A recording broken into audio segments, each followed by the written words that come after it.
The following live stream has been approved for restricted audiences only. It will definitely contain strong language and maybe some adult themes.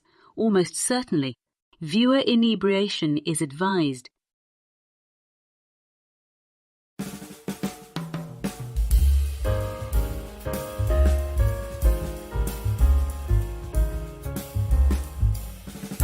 Good evening and welcome back to Last Call, where the regulars at the bar have some stories to share. Do you remember a time before cable TV? Well, Boomer, Netter, and I do, and we're going to talk about it. We'll share with you our memories of the early days of cable, how we saw it firsthand as it reshaped the entertainment industry, and now how we see it sunsetting. So settle in, top off your glasses, tell me what you're sipping on in the chat, and we'll get this Canarble Wagon rolling right now.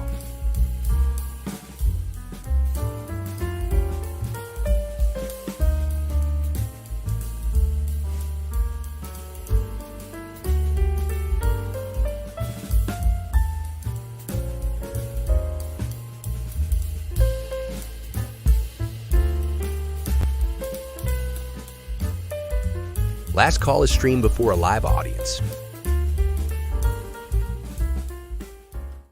Salud, and just in case that joke has never landed with you, you are the live audience. Just saying. Those of you that are here with me live, of course. If you're watching in the future, well, I hate to think of you as a dead audience, but anyway, as far as what I'm sipping on. Dry martini. Oui, monsieur. Wait. 3 measures of Gordon's, 1 of vodka, half a measure of quinoa lily. Shake it over rice and then add a thin slice of lemon peel. Yes, sir. As you know, I am not drinking a Vesper martini. I am actually drinking a gin martini, specifically with London Sapphire and Coca Americano rather than quinoa lily, and 2 olives. You know why 2 olives? Because 3 would displace too much alcohol. And what kind of olives are they? These are garlic stuffed olives. I gotta be honest, I kind of had a taste for blue cheese, but I have a tendency to just eat the blue cheese olives and then I don't have them anymore. So what are you gonna do? So yeah, garlic olives for the vitamins, right? That's why. And to me, having alcohol around your olives just ruins the olives. Well, you know, when you think about it, olives are packed in brine, and alcohol is a similar preservative. Anyway, so before we get going, you know, I'm going to say hi to all of you individually as I always do, but this isn't an unboxing, but I was doing a lot of running around this afternoon. It's a Friday. As soon as we got off work, I had to get Netter to the post office because she had ordered a package from overseas, an importer of some British treats that there was something wrong on the address and it was bouncing all over the place, and we had to go intercept it at the neighboring town's post office. So I wanted to share with you guys what she got for me, I should say, or for us. I mean, but you know. You better share. Oh. So, Doctor Who fans out there? Jelly babies. Good stuff. But these are something I didn't want to see going back to the UK for them to turn around and send it back. These have a shelf life. You can't, you know. Watch those fresh jelly babies because you know they get a little mossy if you don't eat them in a certain amount of time. These are for Netter. A Cadbury chocolate called Flake. It's I don't know if it would constitute an aerated chocolate, but it is thin, wafery thin, so it kind of crumbles as you eat it. It's really kind of nice. It's nice for mixing a hot chocolate or a coffee with. Picture shaved chocolate and pressed together as a candy bar. Yep, exactly. And this one, she got specifically for me. Curly Whirly.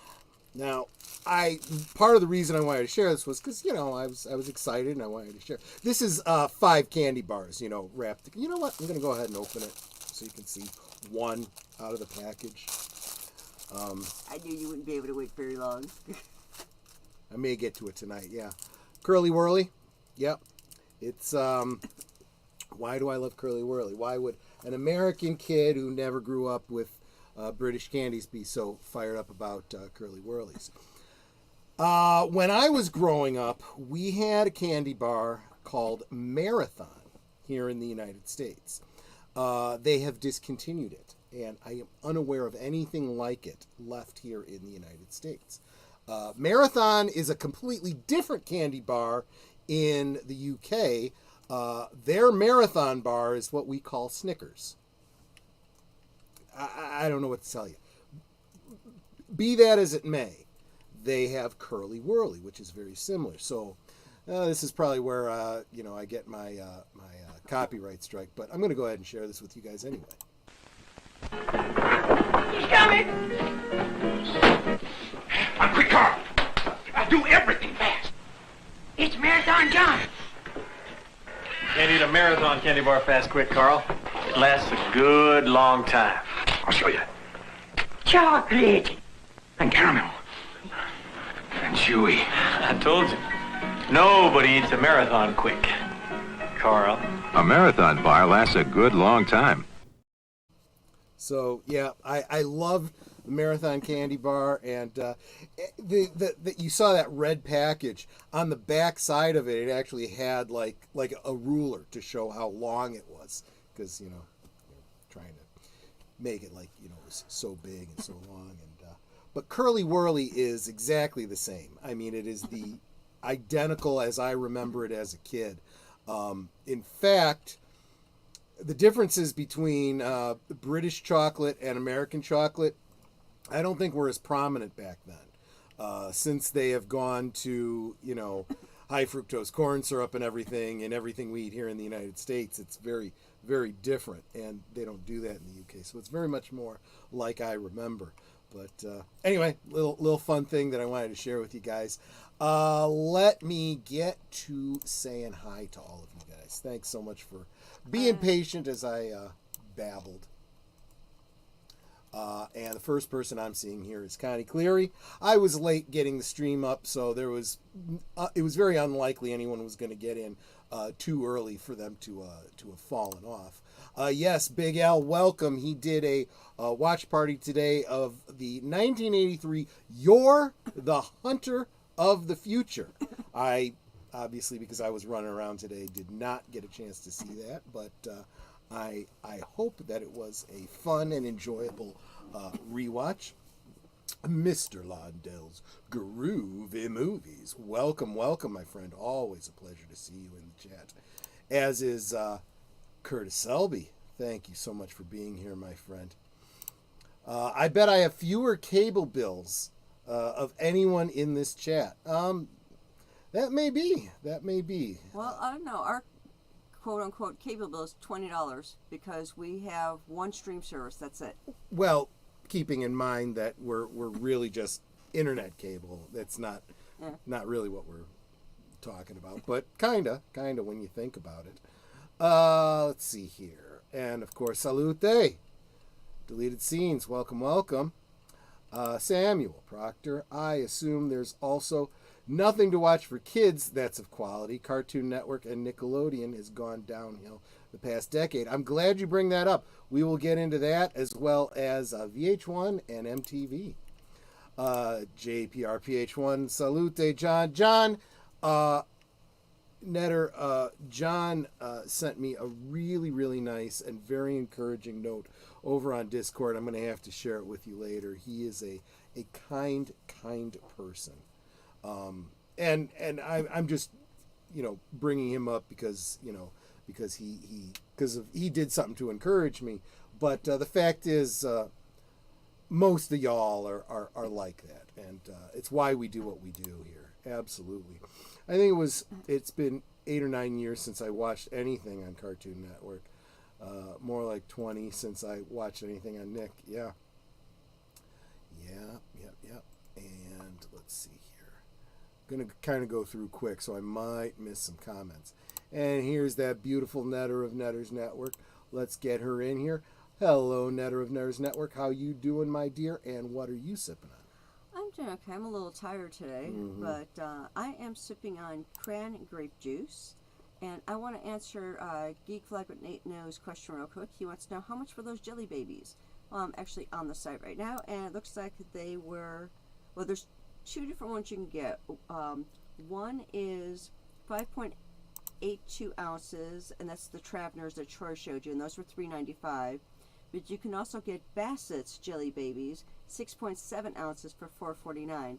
And honey, these ones didn't actually come from the UK. I mean, they get them from the UK, but the shop itself, it's English Tea Store. Here in the States? They're in Pennsylvania. Gotcha. So I'm actually going to drop the link to it in the chat. The problem is with those jelly babies, they still come over from UK Yeah. before they're shipped out from PA. And like I said, they've got a shelf life. You don't want them to get too old. Yeah, so I did drop the link for the English Tea Store, specifically on the Jelly Babies page in the chat. So if anyone wants to peruse the English candies and other things, they got candies, cookies, I mean, all kinds of stuff. So check it out. David says, thank God it's Friday. Hello. Welcome. So glad you're here. Geek Flag with Nate Knows. Welcome, Nate. You're sipping on an off-brand root beer. Nothing wrong with that. Sometimes the off-brands are the better ones. Right. It's like I have noticed that a lot of the like store brands are much better than the quote-unquote real brands. Exactly. And it's I don't know what makes them better, but they're definitely better. Curtis Selby is drinking a Kraken rum and ginger beer. That sounds interesting, and it's something I can actually try sometime. I think I will. Let's see here. And when you get down to the bottom of the check, can you pin the link for the English Tea Store for peeps? Absolutely. We have a British section in the local grocery store. Lots of British tourists wanting a taste of home. Yeah, we have a British section in our grocery stores too, and there's not much there. Yeah, it's like they have digestives, a few other cookies. That's really it. We although we have World Market, which World has a Market better has selection. A lot of English stuff there. Like you can get the shortbread cookies and some other. It's a great place to go around Christmas time. You know, they got the Christmas crackers and all the nice little British Christmas traditions there. Yeah, and they always seem to have sales on stuff. So yeah. But of course, the end cap is always the discontinued or whatever clearance stuff, so you get stuff for cheap. I guess I need to do that here. I gotta pin it here. Pin message. We'll leave that pin for a while, but maybe you drop my link to buy me a drink, so I can put that up because although I do have a new bottle of Gordon's, my London Dry is running dangerously low. That's a bad thing, Yes, that was Patrick Wayne. You're absolutely right. Haven't thought about those in ages. Well, you know what? Get yourself a Curly Whirly. That's the way to go. When did they stop making them? You know what? Your guess is as good as mine. If you want to do a little Google foo and let us all know, that'd be pretty cool. Yeah, I was going to bring Boomer in here. Sorry about that. That was the whole point of me bringing him up in the first place. I did drop the PayPal link. I saw that. Buying him a drink. I'll get that in a minute or two. Sorry about that, Boomer. How you doing? What you sipping on? Because I know you stepped away to get yourself a drink. Well, actually, I did for some water. My sister brought me a Orange High C from McDonald's. I love an Orange High C. When I was a kid, it was either Ecto Cooler or it was the Orange High C. I would get one or the other. Yep. Sometimes you'd get it in bottles. Sometimes you'd get it in those big cans. Remember, you'd have to use the can opener to make a hole in both sides. Remember? I do remember because if you didn't, you'd be in some trouble. Well, if you didn't, it just wouldn't flow. You'd get drip, and that was kind of pointless. There are kids out there, like, I don't want to say, I'm not going to name names, but I know some millennials that didn't know how to use can opener or the pokes like that. You know that? It's just what gets me, and this is not judging anyone in the chat here. I'm just saying. And this is from, Eagle Scout here.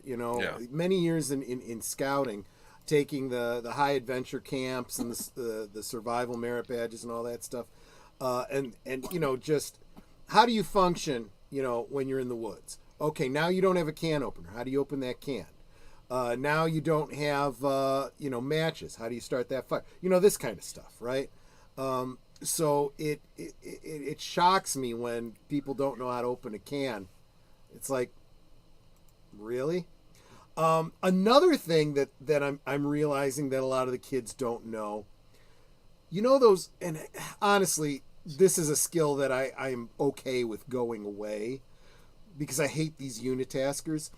But anyone who grew up in the 70s remembers these electric can openers. You would, put the can up to this magnetic thing and it would, latch on, and you'd push down on a handle and it would go bzzz, and it would spin around, and then it would get all the way around and click, and you'd stop it, and you'd take the can away, and it would still be holding the lid because it was magnetic. And it just seems so complicated for something so simple and unnecessary. I never did get that, but anyway. I remember those, yes. And let's see here. That cowboy in white had the longest canine teeth I've ever seen. He may be a vampire. Yeah, well, there you go. Absolutely. I guess the Brits make the best cowboys. Is that what I got from that commercial? A lot of weed was... Oh, you're talking about Okay, absolutely. If you didn't count streaming, I have never, ever had a cable... Okay, yeah. So, I figured that's where you were going with it, Curtis. So, yeah, that makes sense. Let's see. You're agreeing with the off-brand, right? Did you know Jackie Coogan was the very first child star in Hollywood? Yes, I did. There's a Jackie Coogan law because of him. Starring in movies alongside Charlie Chaplin. He grew up to play Uncle Fester on the original Addams Family. I did not... Yes, that is right. You're absolutely right about that. I knew it was the same person, and, your mind detaches the child actor from the adult actor, I wanted to mention to you, though, I don't agree with off-brand for cola.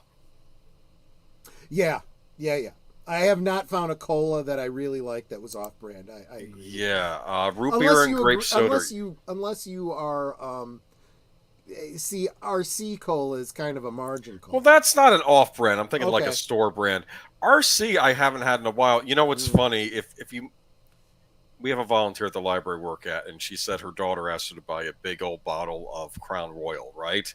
And, of course, those things run like $70, right? And I said, you should have gone to the store and bought a bottle of Royal Crown Cola instead. There you go. That'd be what, $2.50? Come on. Right. Curtis confirmed for me that Marathon Bar was discontinued in 1981. Yeah. So that's where I'm starting. Okay, so you say it's Mars Company, and that is Snickers from the Mars Company too? Because if that is the case, that would make a lot of sense. Why they have Curly Whirly, we had Marathon, we had Snickers, they had, and honestly, look up Marathon Bar from the UK. It looks exactly like a Snickers, the same font and logo and everything, and color of wrapping on it. Correct me if I'm wrong, but I don't think these were imports. I remember in the 80s we had Mars bars over here.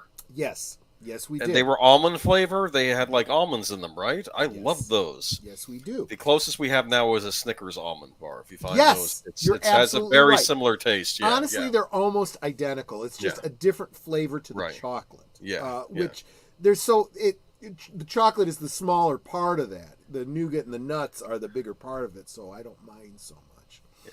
But that's if you can find a Snickers almond.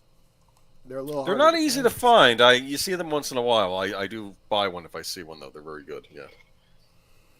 And let's see. Oh, and there is PJ.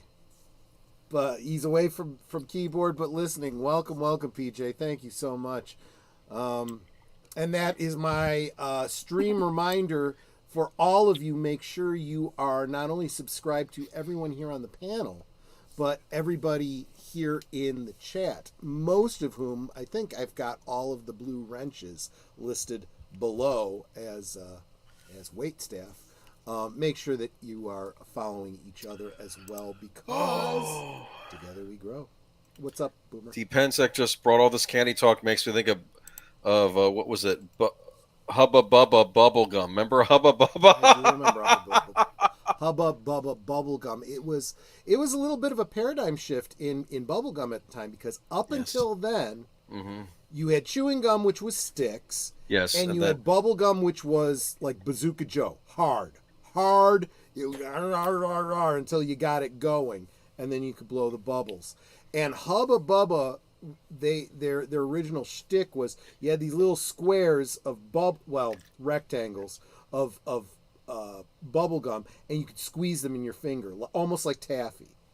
And they were soft, and you could almost blow a bubble almost immediately. You didn't have to masticate it for a half hour before you could blow a bubble.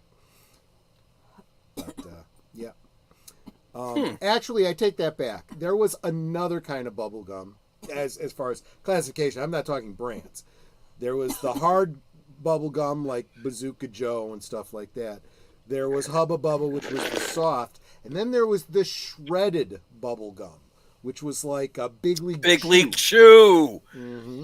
I remember that. You could pretend like you were having the chewing tobacco, right? like the ball. That was something else that I picked up in Boy Scouts. I'll tell you what. Big League Chew and candy cigarettes. Yes, and did you know the trick with candy cigarettes? What you would do with them? You would put it to your mouth and blow, and a puff of sugar would fly out. Yes, I remember. So there was two different kinds of candy cigarettes. Yes. There was really these ones that were just sugar sticks. Like the pixie stick thing. Yeah, exactly. Not like pixie stick, like the the thing where you would dip it in, like the vanilla sticks. Yeah, dip and stick. Exactly. But it was like rough, and it almost looked more like a joint. That was didn't like those as much. But then there was the gum. They were okay enough. Yeah. And the one end was like dyed red. I guess it was supposed to look like it was. And you could blow on it. It was coated in. It was either powdered sugar or a cornstarch. I'm not sure which. Right. But then the other one was the. Did they have paper on them? I don't remember. Is it the gum ones? Oh, there were gum ones too. That's right. There was also maybe I'm thinking of ones. I didn't like those. The chocolate ones. I think I had once. I they ring a bell. You can't get those anymore. You can't make cigarettes look like kids and look like. Yeah, I know. Everything has to be nuts. Well, honestly, the chocolate in those things was not very good, so I wasn't too fired up about that. But as I remember, the ones with the papers, you could blow through them, so it really looked like a cigarette, But oh, and hello, Lady Mist. Welcome. So glad you're here. So, as long as we're on this little nostalgia kick, let's take a trip back to, I don't know how far back you're going with this, Boomer, but well, you know what? Let's start with Netter. Netter, when was the first time you remember having cable TV? Oh, I want to say in the 80s. I remember having a kid then. So you were already married at that point. Yeah, and like staying up late nights because that's what you do with an infant. And since there's nothing else to do, it's like we have on the cable TV, and I have a vague memory of Spectrum TV, where you got to watch Porky's 92 times a week. Yeah. Those were the days. If you saw my thumbnail, it was and Boomer, I know you're probably going to tell this from more of a Jersey, perspective, but yes, here in the Chicago area, it was on TV. It was Spectrum, and there was one other, and I'm not remembering because I didn't know. The one thing I remember about Spectrum is like up until I want to say about 10 p.m. it had regular family shows or kid shows earlier in the day. After 10 o'clock, it was porn. Well, softcore anyway. Yeah, there was definitely that watershed sort of thing. It's like, oh, what's that? That one female porn star. She was on the Snowy detergent. Chambers, Marilyn Chambers. Marilyn Chambers, right. I saw quite a few of her movies that I didn't really want to see, but that was all that was on. I've seen a number of her movies too. Yeah. Oh, so were they cut or uncut? I got to see everything. I never. My experience with cable and the adult material was, and I'm sure everyone has heard this term, Skinamax. Cinemax on Saturday nights after, it was like 10 o'clock, 10 or 11 I don't know what you're talking about. Yeah. But even those were generally, they were either films that were filmed to be softcore to begin with, yes, or they were stronger international films that were edited for the American market. Right. I was a little surprised to find out that that Emmanuel that I had seen so many times, there were some scenes I had never seen before. If you go out on the interwebs, because there's the international between Marilyn Chambers and I just had the movie in my head and it just went out. Lady Chatterley's Lover. Sylvia Crystal. It's like yes. And see, with the females, they show them. I was just talking about Emmanuel, so touching their bits.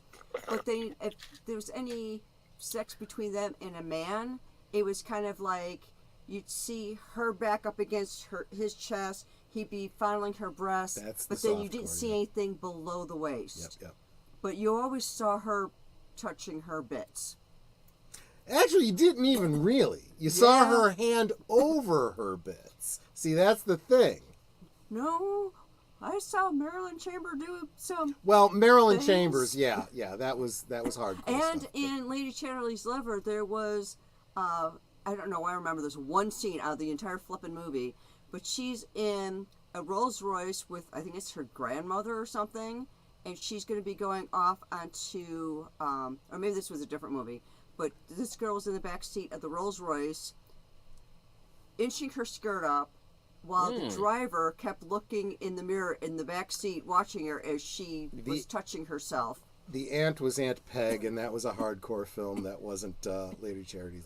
Well, it was on Spectrum, and I had to watch this at 3 a.m. Yeah. Finding out probably way more about us than you probably want. Anyway. I know, and Boomer's like, I was not going this way with this conversation, but anyway, I'll. Well, it was part of cable, but yeah, it really was. In fact, we really should get to your because I'm guessing. I'm with you, Samuel. But no, go on, tell me more. See, I'm more familiar with the stuff on the 90s that might have been on late night. This is the interesting thing, right? Because all of this stuff that I'm talking about that I would watch. Oh, here's the other thing. Contemporaneous with cable was receiving a VHS, and you could record off of cable. So what I was able to do once I learned how to program to, come on and record at a certain time is set it to Cinemax, set the VCR to record at a certain time, and that's how I would get VHS tapes of Lady Chatterley and Emmanuel and so on and so forth, etc. And those things. And then luckily they would play over and over again because I might end up having to replace that videotape from time to time. Just saying. But let's go ahead and bring this in because I'm guessing as we go through this, you're going to trigger some other memories for us. Basic How far cable. back are you going with where This do you is start? basically 80s, let's be honest, and some 90s too. This is what I'm thinking of, because this is what I think of when I think of cable. But let's get into this. We have this little history of cable TV thing that you sent me, not that I can see this. But as you can see here, cable goes back a number of years. I don't think it really became a commercial interest till, what, the 70s? Maybe the late 70s, I'm thinking. But even in 1940s, like, I think some places couldn't get the stuff over the rabbit ears, so they figured out a way to run cable, and right? That's, and that's how this started, the key, what you just said, getting it over the rabbit ears, because there was, and we'll get to this when we start getting into the 2000s and this whole thing about digital over the air and whatnot, but cable was broadcast over the air before it was literally cable, and you needed a descrambler on your TV. But yeah, so you're seeing that this is literally, like, in theory, certain things were available in 1948, 56, 62, yes. Right? But they weren't generally available. Look, even today, if you're in a very rural area, you might not have cable. You might not have internet. You might actually have to resort to something like a satellite dish. Internet. Yeah, there were people out there in the country that would have to get these big satellite dishes. What's interesting, though, when we moved to Florida, we were actually very lucky because I at least when we were moved down here, it was kind of in the boondocks. It's become more built up since then. But I came from the Northeast, New Jersey, New York area, and I'm like, there's nothing here. But luckily, our block just made it for the cable. Otherwise, we would have been screwed. Hello, Tim Hayes. Good to see you, my friend. We're talking about cable TV tonight. But yeah, so what I was getting at with this is that we're not going to go too far into that history because, look, let's face it. I don't know about you, Boomer. Yes. Netter, I think I remember you telling me you had a very similar experience, but we were in the late 70s, early 80s. We still had black and white TVs in our house. Yeah, black and white TVs. I want to say that our household, I can't pinpoint a date, but I remember, I think I was 4. I remember being 4, I think, when I really got in. So we might have had cable when I was at least 4, because I remember it. So that would have been 81. So as you can see, HBO was available in 1975. It was actually broadcast over satellite, according to this thing you found me. And what's interesting is I remember an episode of Taxi where they were over some guy's apartment, and I don't know if he got a satellite or cable, but they were like, wow, he's got access to Apocalypse Now on his cable or whatever. And I'm like, back then, that was a huge deal. And I think it might be kind of hard, especially for those of you who grew up in the internet age, just understanding how revolutionary cable was. Yeah. This gave you a lot more movie options. This is actually the first time, let's be honest with you, had recently run movies in your house. You're not having to watch something on regular network TV where everything's cut up with commercials. You're actually watching the whole movie. Yeah. And in addition to other stuff, too, which we're going to get into. But this is what the boxes look like. Remember these? Well, I was probably a generation after this, but I've seen those, yeah. Yes, these are old cable boxes. We had one similar to this. Do you see? This is for when you had a TV that had the knob on it, where you would only go to 13 channels. How the heck am I supposed to watch cable TV on a TV like that? Well, you had these fancy controllers you would have, and you would press these buttons, and they would bring you to the different channels. Like, you would be set to one of the channels on the TV, and then you use this to access the cable. As you can see, look, there's HBO, there's different things. Now, of course, with HBO, that's extra money. That doesn't come with the regular basic cable channels. Yeah, there was basic cable, and then there was premium. And this is not you guys with streaming. You know how this works, right? You have a streaming service, but then you pay extra for this one and that one and so forth. Real quick, let me. I want to share something. Real quick, because since you have this up right now, share whatever you want. I want to share, going back to the thumbnail. This was the reason I used this in my thumbnail was the specific. This literally was the box I had. You know, obviously this isn't a picture of my TV, right? I mean, this could very well have been mine. I mean, right down to the wood, the fake wood grain on the plastic, and the same brand. I had that box sitting on top of my television, you know, here in the Chicago suburbs. Honestly, we didn't have on TV. We didn't have Spectrum. I didn't even know about Telefirst until I was doing the research for tonight. But those were our local ones, our local carriers. But Spectrum and On TV, I know for sure, were carried over the airwaves, and they were scrambled. You would find them on an off channel on the UHF dial.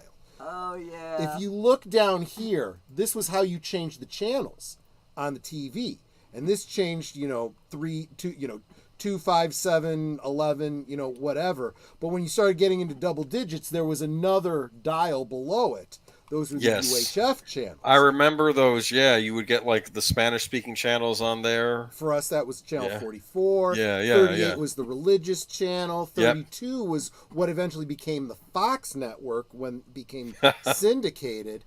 But that'll be a topic for another night, Fox. Exactly right. But yeah, you would get these 2 or 3 channels that had this. I don't even know how to describe it to somebody who's never had analog television. You'd have this wavy pattern. You couldn't see anything. Sometimes you would hear it completely clearly. You'd have to adjust the little squiggly thing in the middle to try and get a clear picture. And you'd almost be able to see it. And this is what I'm talking about when Netter's talking about, the Skinamax and the whatever. It's like, I know that. I know what you're talking about. Yeah. And you would try to see a booby here and there, but the best you could get was the hot and heavy grunting, But, and the weird porn music. Yeah, exactly. Which was like, keep it quiet. Don't let mom hear that.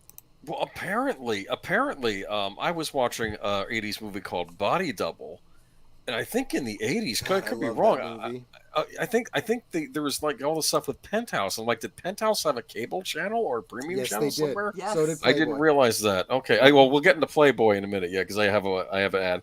But I figure with this, I'll go into ads, old-fashioned ads, because I didn't really know, and I have a few pictures here and there. But cable can expand your world. Wow, look at that. This is how you sell people. These were in things called magazines. And you'd open up the magazine and you see an ad like this. Yeah. And you would linger on this ad. You would go back to this ad. You're like, what are they selling here? What do they mean? What is this cable? Yeah. Here's an old ad for TBS. There's always something good for your family on TBS. Is that Casablanca? Yeah, down there in the corner? Casablanca, absolutely. Different things. Is that Rick Moranis up there? I don't know. Newhart Show. There's a Woody Allen movie there. Yeah, I mean, you're looking at this, and I'm like, wow, I'd like to watch Casablanca. I'm also going to say something weird thing about the 80s, and maybe, I don't know if I was a weird kid, or maybe people were like this. It wasn't weird to go watch a movie like Casablanca or an old horror movie back in the 80s, because I think the novelty of just being able to watch a movie, whether it was new or old, was just interesting. So it wasn't, I mean, I was familiar with Casablanca. I think I don't know if I watched it as a kid, but you had what? Going back to the porn music, brown chicken, brown cow. Basically, Basically, exactly. Yeah. Look at that giant on TBS. Rock Hudson, Elizabeth Taylor. Whoa. That's considered an epic in the same vein as like a Ten Commandments movie or Ben-Hur. James Dean film. I think James Dean is also in it. Okay. He's not the lead star, but he's in it. Yes. That's all I remember. I was a big James Dean fan. Yeah. ESPN. Yep. Goes all the way back to then, yeah. Big sports fan, 24-hour cable sports channel. Imagine you're a sports fan and not having to wait for the night of the big game. You just can watch it 24/7. I mean, if it wasn't local, you would be blacked out if it was a Chicago team and you were in the Chicago area. Interesting. Mm-hmm. And then you'd have to skip over to the local Chicago station to watch it.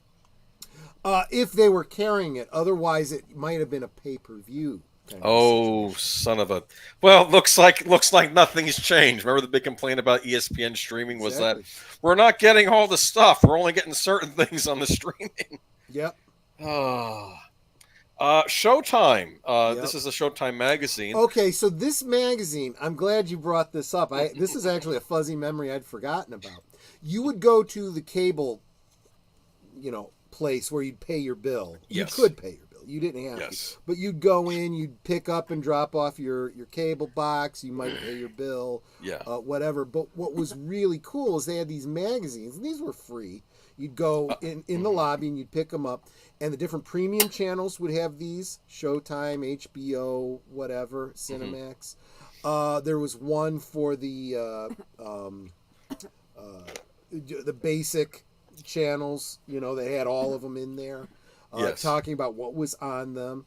And they were like TV guides for that channel, and I mean that literally, because they had the grid that told you what was on for that month. What date, what time, and so forth.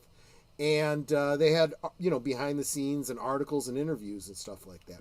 And they were free because they wanted, especially things like Showtime, they wanted you to take this and look at it and go, man, I should get Showtime. I want to salivate over the fact that I can have planes, trains, and automobiles in the comfort of my living room. Look at that. Eddie Murphy Raw, that was a big deal. Eddie Murphy's Raw was a big deal because that was a big...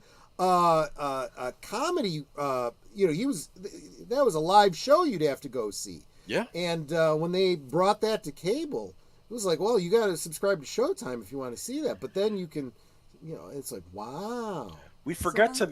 Oh, go ahead. Sorry. Coming from the bottom, I put again the PayPal link for you that you never pinned in the first place. Oh, I'm sorry. Yeah. Thank you.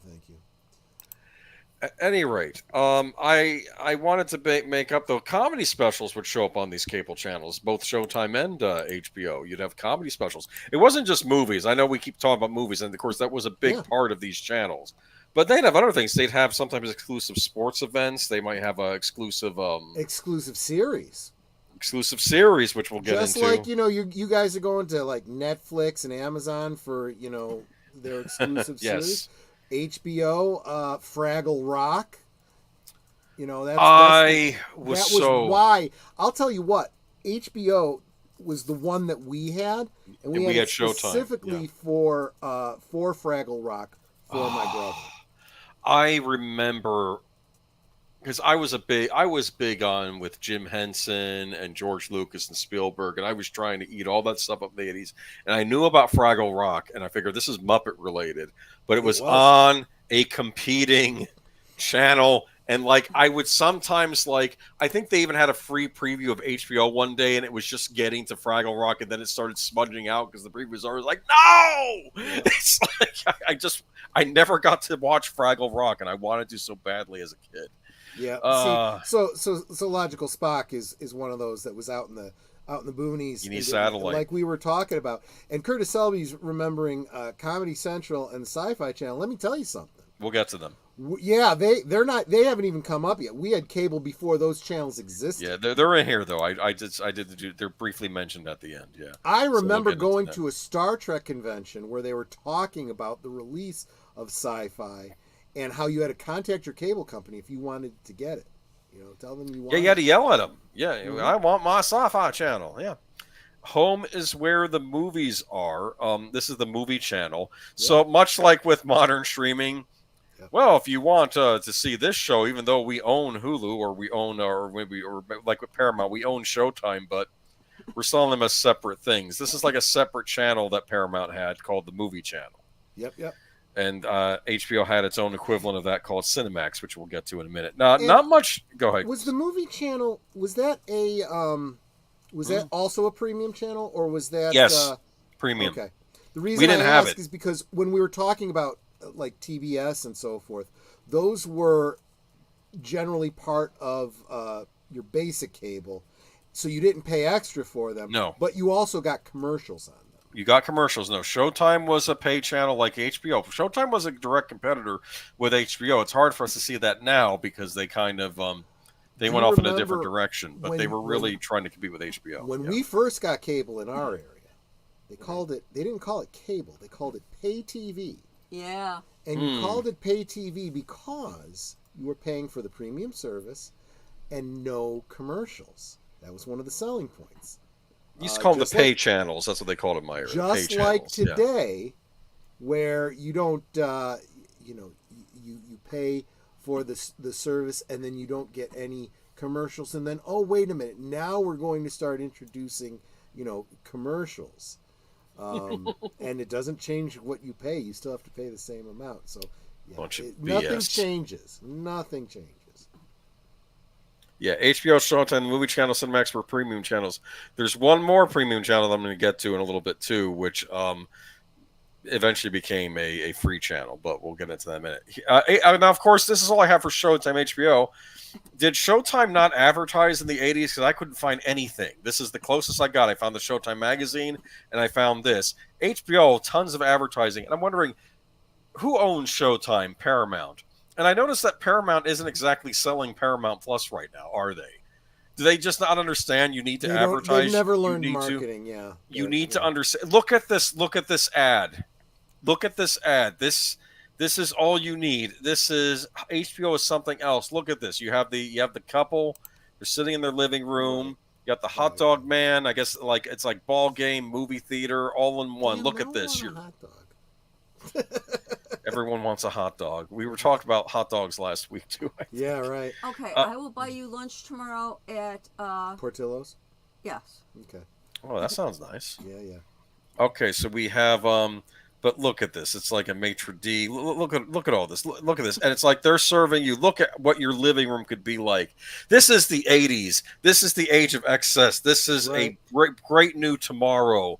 Just everything's amazing. Everything is now getting better. We're out of the dingy 70s. And you know something? I look at the dingy 70s now and I'm thinking, the malaise of the 70s. Can we go back to the 70s malaise? Because our current malaise seems a lot worse. That's just Seen that? Have you seen that picture of you buy a house in the 70s? Of Biden whispering in Carter's ear, and it's like you almost picture him saying, "Yeah, don't worry, I'm gonna replicate what you're doing here, 40 years from now." Oh my goodness, I kind of want to hear specifically what he said now, but. Troy, there was a time when Paramount was financially in the red. That's what Jesse Corrado says. Yeah, those days were long gone. But that's okay. They got a Star Trek prequel coming out. We'll talk about that on Sunday. It's gonna do gangbusters, and it is coming. I know they've said that 100 times before. Look at this though. Look at this. Flash Gordon. Are you kidding me? In my living room? Yeah. Any which way you can. Maybe you can skip that one. I don't know. No, I'll tell you what. You sent me that. Is the sequel better? Is the sequel better? Any which way you can than Any Which Way But Loose. I loved Any Which Way But Loose. Oh my word! I especially loved the song, but I loved both of those movies. That is kind of it's a very. People said at the time, Eastwood, are you nuts? You're starring in a movie with an orangutan, and then it did huge box office. Yeah, what do they know? It did very, very well because it was funny. Oh my gosh, the right turn, Clyde, and so here's the thing. Most of y'all, unless you're bicycle enthusiasts, don't even know about this whole idea that you would put your hand out the window to indicate you were going to make a turn, right? Yeah. Well, if you're the driver, you put it out straight left here in the United States to indicate you're turning left, and you hold your hand up to say you were turning right. But the other option was, if you had a passenger, you could have them indicate the right turn. So this trucker, played by Clint Eastwood, has an orangutan as his co-pilot, and he would say, named Clyde, and he would say, right turn, Clyde, and he would indicate the turn. But if there was someone being a jerk next to him, like a biker, right, razzing him or whatever, he'd say, right turn, Clyde, and Clyde would punch the guy, and he'd go over. Oh, that's so funny. Yep. Look at this, though. We have HBO only. Why is that there? You can only get these movies on HBO. Showtime did the same thing. Yep. Like Showtime had RoboCop. That was their big exclusive. I remember, and it was cool because you have the other kids talk about what they saw on HBO, and like, well, I saw this on Showtime, so there we go. And it was like I remember Showtime got all the Indiana Jones movies, it got all the Star Trek movies, it even got the Star Wars movies. They got a lot of movies, but I think HBO had its own exclusives. Yep. Saturday Night Fever. Oh gosh, yeah. Oh yeah. I loved that movie. I really did. That was another one that they played constantly. Well, that was the other thing too. These movies, for as many movies as they're showing, you got to remember that in the course of a month, they didn't have that many. So they would be playing these movies over and over. And you would watch them over and over again. Sometimes you would get the movie, it would end, and then it would start right back up the next hour. Yeah. Yep. And I would watch these over and over again, though. I would watch movies over and over again. I was this might have been key in me becoming a movie lover, because you could watch, like, you'd watch RoboCop one weekend, and then it might be on a couple weekends later. You're going to watch it, same thing, Saturday Night Fever. This is a classic. This is Gene Siskel's favorite movie. A Saturday Night Fever? Yes, he loved it. He bought that leisure suit on auction.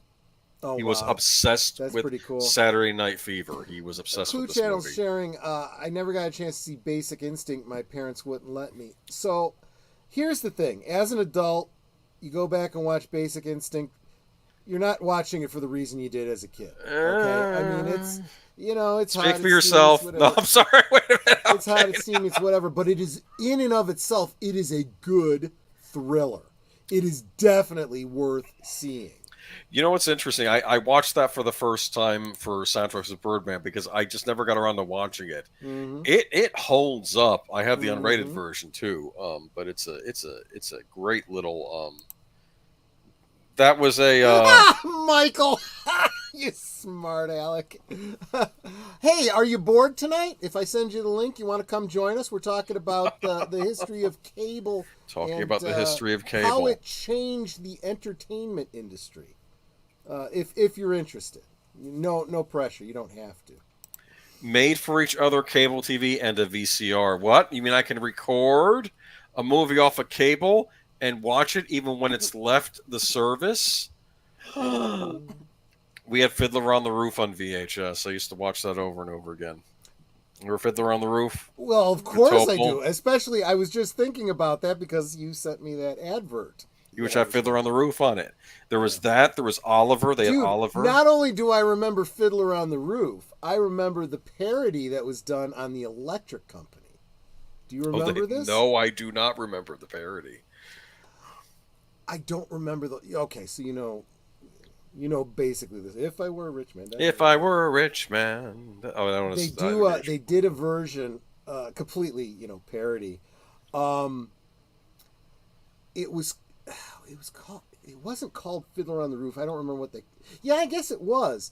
And they kept referring to the main character, "You're the fiddler on the roof." And he goes, "I don't do that." "Yeah, you do." And they were trying to get him to get up on the roof and fiddle. And the whole song goes something to the effect of, "High on rooftops, never would I dare. Just call me fiddler on the chair." Because he was afraid of heights.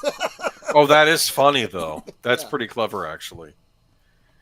Here we got Superman.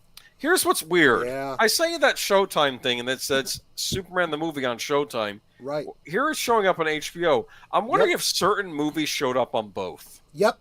You'd license it, and you'd get it for 1 month on one, or however long, and then it would go away, and then maybe the other one would pick it up. Look, this was the days of licensing, right? This is what I've been saying all along about the streaming thing, right? Where they're trying to cut out, all the other, revenues, yes. They're missing the boat here. Because back then, when they realized, well, we could license this to the network television and make money on it beyond the box office. See, that's Hollywood used to be. You'd put the movie out in the theaters. That was all the money they made, was the box office it made while it was in the theaters. And they'd keep it in as long as they possibly could until the theater said, "We don't want it anymore. It's not making any money anymore." Right? Yeah. And then when TV became a thing, they said, "Hey, we could license it to the networks." And yeah, maybe they had to edit it, because, movies, TV. Okay, so you'd get an edited version. But then the television companies were paying a license fee to show it. And they modeled that paradigm when they went to cable because, hey, yeah, I can, we can make more money and they don't have to edit it, and it's a premium service. And then, as I said, right around the time the cable was happening, home video became a thing.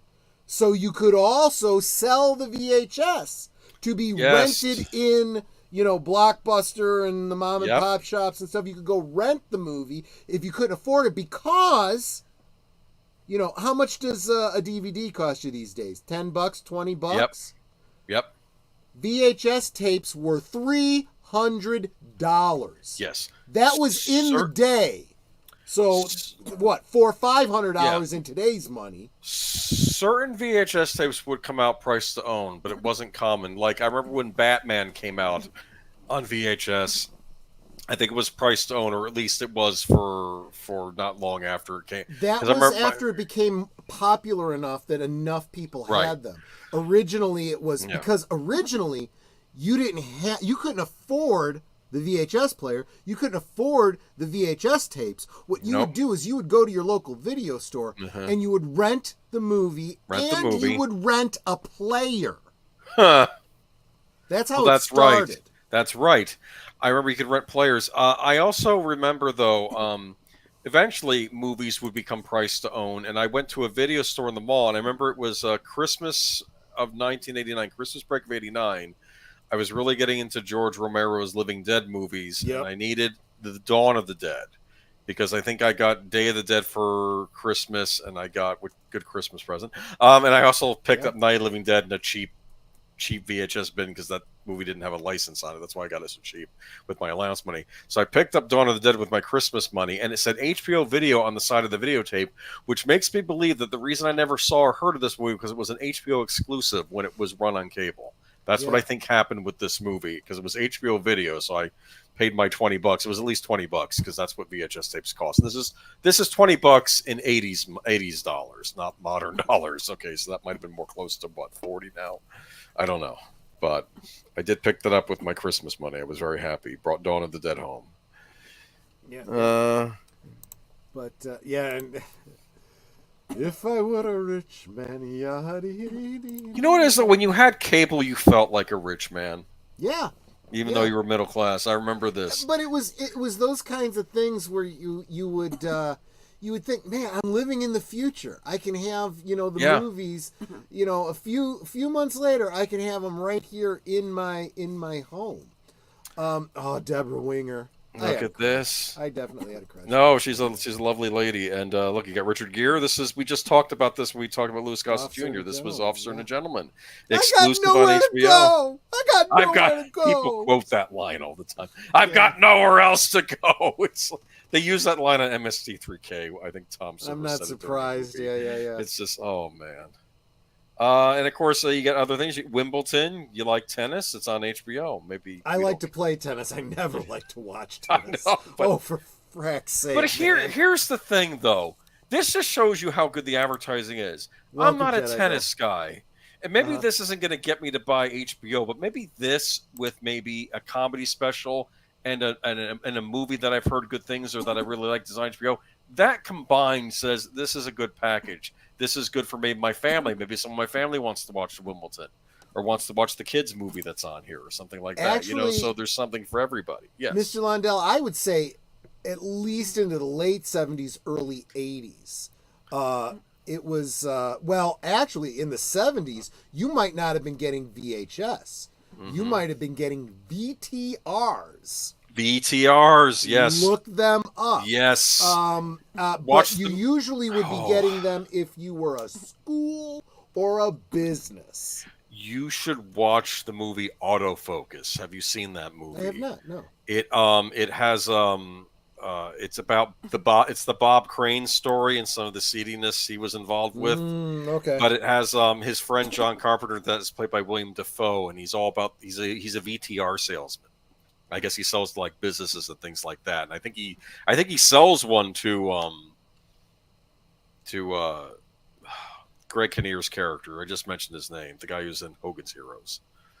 But yeah, he sells one to him, and yeah, it's just a Bob Crane. Yeah, he sells one to Bob Crane, and it actually shows you the early days of videotape in that movie. So it might be an interesting thing for you to watch sometime. But yeah. Yeah, no, Jesse, you're right. The movies were expensive, so what you would do is you would go rent them for like $5 at the, and it was comparable to going to the movies at the time.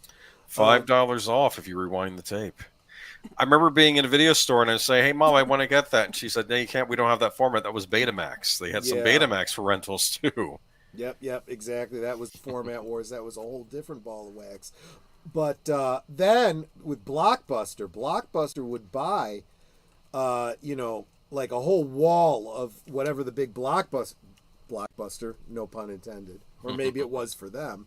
And so that everybody could get that movie because it was so in demand. And it was, when it wasn't in demand anymore, they would sell the used copies. And that's how people would be able to affordably create their own home library. We got Terminator 2 from a used Blockbuster copy. That's how we got our copy of that. Remember that? Yeah, I remember Terminator 2. And it got way better when DVDs came out because unless it was scratched and unreadable, it was every bit as good as it was. Yeah. Oh, that's a whole. We'll get into that another day. That's the DVD killed Blockbuster, and it was their own fault. Yep. The studios are willing to go to Blockbuster. Says we'll charge you the same amount for DVD as we did for VHS. Blockbuster said no. We don't want anything to do with DVD, and they said, "Okay, well, price to own," and they went right over them. Yep. This is the other channel, the HBO, like the sister channel for HBO, Cinemax. Look who's there. Look at this. Brings you thrills and chills and rock and roll. You got Prince, Purple Rain. Yep. You got Revenge of the Nerds and Conan the Destroyer. Look at that, huh? All three of those movies, boobs. Yeah, okay, there we go. Yeah. Just saying. Okay. Just saying. Wait, in Conan, didn't we also see Conan's butt? Maybe. At least, yeah. I know he punches a camel in this one.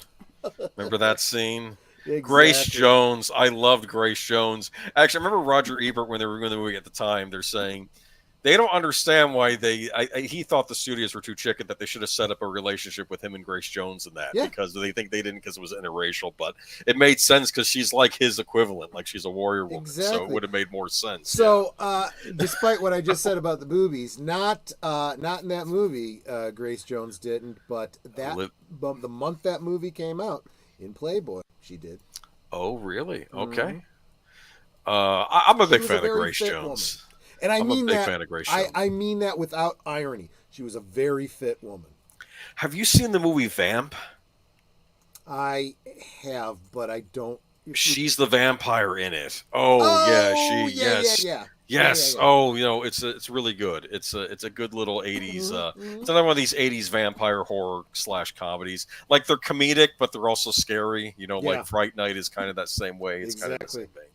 So now we move on. Anything left to say about HBO? We can get into it more later too if you want. But I don't know if you had any final words about HBO or Cinemax. Not coming to mind right now. But Cinemax, we'll get into that probably when we get to the news. Yeah. The Disney Channel. Yeah. This was a whole different ball of wax. So you better believe that not only did we have HBO for Fraggle Rock, we also ended up getting the Disney Channel as soon as it was available. Keep in mind, folks, the Disney Channel was a very different thing back then from what Disney Plus is today. But the two ran contemporaneously up until very recently, and very mismanaged to have both of those platforms. It's a little bit weird. This was a pay service, though. This was a pay channel. I know people are scratching their heads because they're like, wait, no, it isn't. It became free later on. It started out as a pay channel, I remember. Yep. Because my parents were like, why do we buy Disney? Because they're looking at the thing and it says, well, we did it for the kids. Now, the only kid in the family watching this channel was me. Right. I watched the Disney Channel. I watched it all the time. This was a big deal when we got this. But look at what it says on screen here. Something wonderful is happening to the American family.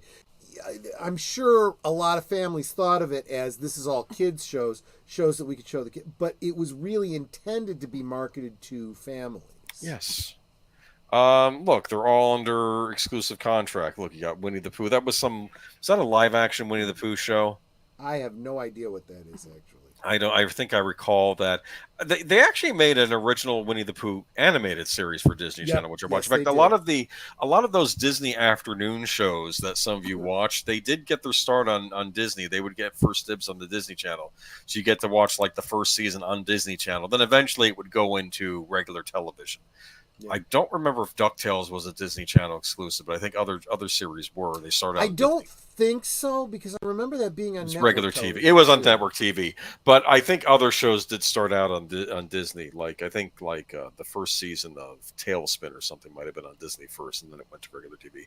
You got Herbie. You got the Lemmings. The Lemmings, guys. Why did they put those there? Look up Disney with the Lemmings. There's a that should be far more scandalous than it ever was. People didn't realize the whole concept of lemmings throwing themselves off of cliffs. That was Disney, and Disney filmed it by literally pushing a bunch of friggin' lemmings off a cliff, killing these little effers just to get the shot. It was. If anyone had known about this back in the day, there would have been an outcry. People would have gone through the roof. But unfortunately, what it ended up doing was creating this whole myth about lemmings committing mass life ending. Just being so dumb that they would walk off a cliff. Yeah.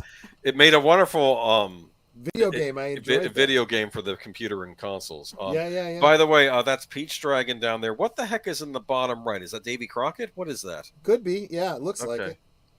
Herbie the Love Bug, he's there too. Davy Crockett, king of the wild frontier. Well, my mom was grew up in the 50s, and she used to tell me that that special, the Davy Crockett special, was huge. Yep. On regular TV, the kids were all wearing the raccoon skin. You see a lot of those movies that are set in that period, and you always have the one kid wearing the raccoon skin hat because it was that popular. Like a Christmas Story, you have the bullies wearing exactly. That's right. Bring your family together with the Disney Channel. Look, you got Treasure Island there. That's Long John Silver. You got Mickey's Christmas Carol. If you look in the corner, Sword in the Stone. Like, you would get Disney movies on here. Now, it was weird how they would give us Disney movies.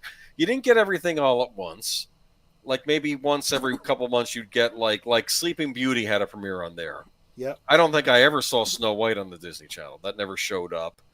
Neither did Pinocchio. I think I saw those in the movie theater when they re-released them. But some movies they put on there. Yeah, this was back, if I'm not mistaken, if I'm remembering my eras correctly, this was during the Eisner era, and he was doing that whole Disney Vault concept. Yep. So he was playing off the whole, we'll make it available on VHS, but only for a limited time. And then we put it back in the vault, and then you can't get it. So you better get it now while you can. And so obviously they weren't going to intercut that whole scheme by putting it out on because the other thing, too, was if they had played Pinocchio, if they had played Snow White on the Disney Channel, well, what would you do? You would just record it yourself. Yeah. Well, yeah, and actually Dumbo was on there. I remember recording that and watching that a lot as a kid. Loved Dumbo. They would show a lot of the Wonderful World of Disney animated specials that they did back in the 50s. Which was usually they had those like on there. Edited versions of the movie. Sometimes you may not have realized it, but yeah, some like the Mickey and the Beanstalk that was edited from a feature that had 2 cartoons. They just put in one.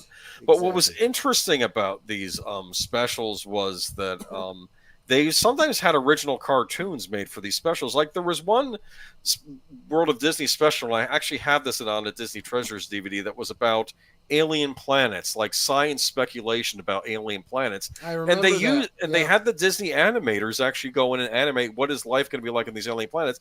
And then they did a funny short in there too, in addition to the scientific stuff to educate the audience. They had something for fun, and it was their take on a 50s sci-fi. One of these B-50 sci-fi movies, like the dashing scientist, the girlfriend, and the alien menace. And there's a scene in it where all these aliens are chasing after the scientist, right? And mixed in with all the horrible aliens chasing after him is Donald Duck. Some guy just threw him in there which I thought was funny. I don't know, but if Disney were smart, they'd have all their classic content streamed. Well, they're not smart. Yeah. No, but he's 100% right. You know, somebody with some friggin' business acumen instead of a professional weather guesser should be running this company. Just saying. They have their own original shows. They have Anne of Green Gables. Now, I don't know if that was specifically made for the Disney Channel or if they bought that from Canada. Maybe that was a Canada exclusive show that they licensed out. Because that was Prince Edward Isles, right? That was where that took place. But look at that. Here's the Disney Channel magazine, Tron, premiere of Tron. Yep. I almost get tears in my eyes looking at the cover of this magazine. Look at the Epcot Dome down there. And I'm thinking, was like, fairly new at the time, this is supposedly Disney's dark period, but they were doing a lot of stuff. I mean, well, by comparison to today, their dark period was, their freaking heyday from my perspective. They were hurting in the animated movie department. Like their animated movies weren't doing so hot in the 80s, but everything else they were doing, they were moving forward. Tron with theme was parks. one where they took Tron was a hit too. Chances, and it was a hit. Tron well, was a it hit. was, and it was not because. I mean, the movie did good. It did good, yeah. There was not great, great marketing. The video game, the action figures, the toys, the critics liked it too. All that, you should watch the Siskel and Ebert review. They were blown away by this movie. They were saying this is the future of movies. You'll have animated sets. You'll have made by computers, and how right they were back then. Which is interesting because there were some animated, elements to it, like the MCU and Master Computer MCU, was that right? Master Control Program. Oh, MCP. Okay. MCP. And so like the face and everything, that was all literal Disney animation. But this effect that you're seeing here with the lights, that's the same effect that created lightsabers and all of the elements in Superman in the Krypton scenes. Yeah. That reflective element in camera. Yeah. Neat effects back then. They still hold up today. It's funny. The Clue Channel says Little Mermaid brought them back. Yeah, if you watch the documentary Waking Sleeping Beauty, that was made in the aughts, which is a very good documentary about how it's basically about the whole dark period of their animation studio until they came back with the Little Mermaid and Beauty and the Beast and movies like that. What are Mickey and Minnie doing there? Is that like jazzercise or aerobics or something? It might have been. I hate to say this. I think there was a Mickey Mouse themed jazzercise program on there. Well, there was a push that anything that was child content, it needed to be educational, and they were especially pushing physical fitness because we were starting to get, pudgy little dough balls. Well, yeah, because we had microwaves in the 80s, and you had microwave pizza. Well, not only that, I mean, all the processed foods. We'll talk about that another time. Believe me, we will. The Pillsbury microwave pizza, no longer with us, unfortunately, was one of my favorite things from the 80s, which you would microwave it in the microwave, and I don't even use microwaves now to reheat food, let alone cook food from the start. But I would make this Pillsbury microwave pizza, and it was my favorite thing ever. There was something about the sauce, and I don't know. I got to tell you, with us. When it comes to microwaves, you just got to know what they're good for and what they're not. The only thing that, and you know this, right? You heat up something. You can reheat manwich in a microwave, all right. There you go. That's what I'll do. You heat up something in the microwave, and like half of it's frozen, and the other half of it's scalding. Here's why. Okay, microwaves do great on water. Anything that's got liquid in it, water, whatever. The water molecules heat up, no problem. Yeah. Nothing else does. That's why certain ceramics don't heat up. Yes. But the soup inside of it is boiling, right? Other things, like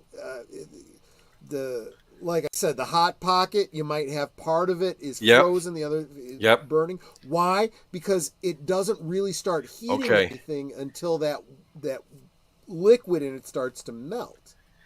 I need to explain to you that Pillsbury microwave pizza, like the middle would be perfect and the edge would be kind of a little charred. overdone. Yeah. Not charred, but a little overdone. but I liked both the overdone and the normal part. That's how weird I was. Like as That's a kid, how good it was. I liked it. I liked them both, and of course, later on as a kid, I learned how to cook things in the oven, which is what Popcorn should never be made in the microwave. Just saying, it should never, and you should especially never be eating the little bags of microwave popcorn. The oil that they put in there is toxic. It really is. I guess go with Jiffy Pop then. I remember Jiffy Pop. I never liked it, but I enjoyed it. It was fun. It wasn't the best popcorn, but it was fun. So here we have the other children's channel. This one did have commercials. Overwhelming violence TV time. Now there's a channel that's not hazardous to your kids' health. I read this ad. It's hazardous to the health of the kids that actually worked for them. But that's a whole other story. This is just depressing me. Now, I'd like to think that at least 80s Nickelodeon, that some of the skeezier side wasn't there. We don't know because they haven't dug deep in that. Because I used to watch 80s Nickelodeon. Disney released all the classics on VHS, Underrun, The Jungle Book. Yeah, but they would only do it for a limited time. That was the issue. They would do it for a little while, and then they would put it back in the vault. Yeah, exactly. I remember on VHS, I bought the widescreen edition of Sleeping Beauty. That was when I was becoming more of a film snob, and I was like, I'm going to buy the widescreen version. The first channel for kids. Hard to see here, but you have Pinwheel. Oh my gosh, I haven't thought of that in years. I remember Pinwheel. Remember Pinwheel with the puppets, because these didn't have kid actors on them. This show had it was puppets. I think that's a Black Stallion TV series. You can't do that on television, which really wasn't a Nickelodeon show. It was a licensed show they got from Canada. I don't know what's up there. I remember Mr. Wizard used to be on Nickelodeon. Remember Mr. Wizard? Which I think was also a recycled from somewhere. Yes. Sort of a thing. I remember it would be, I remember the one episode where he would electrocute the hot dog. Remember? Yep. You could cook a hot dog with pure electricity. Was it Pinwheel? No, there was another kids show in the morning. It went on for like 2 hours, maybe it was 3 hours. And it was made up of a bunch of other shorts.